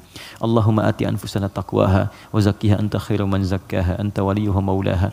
Ya Allah, kami tidak menguasai jiwa kami tidak mampu mengendalikan diri kami, maka kami mohon kepada Engkau pemilik jiwa kami, bersihkan semua kotoran yang melekat pada jiwa kami. Jadikan bersih dan jernih ya Allah keadaan jiwa kami untuk memberikan respon positif dalam tindakan kami. Allahumma idza kana hadzal yaum ya Allah min baqiyati ayyamina faj'al baqiyata ayyamina ya Allah hayatan thayyibah. Duhai Allah, jika memang masih terbentang luas kesempatan untuk hidup, beraktivitas bagi kami dari mulai saat ini, maka mohon jadikan sisa hidup kami lebih baik daripada sebelumnya. Wa idza kana hadzal yaum ya Allah min akhir hayatina faj'al akhir hayatina husnal khatimah. Ya Allah, kami mohon jika pun memang hari ini adalah hari terakhir kami hidup di muka bumi ini, di dunia ini, kami mohon ya Allah, wafatkan kami dalam keadaan husnul khatimah. Wafatkan kami dalam keadaan husnul khatimah.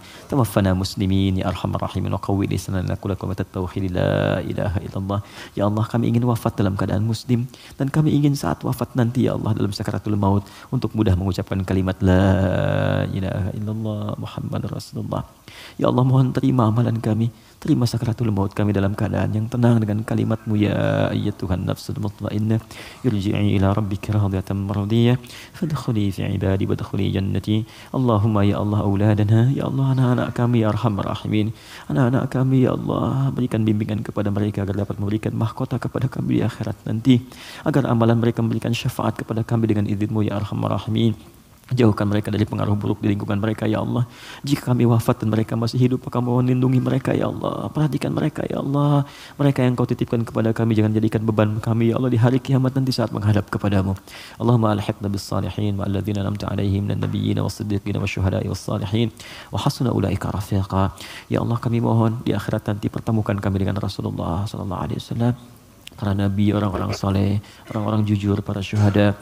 Allahumma akhi bainana ya arhamar rahimin. Ya Allah, persaudarakan kami yang hadir pada saat dalam kebaikan dan rahmat-Mu ya Allah.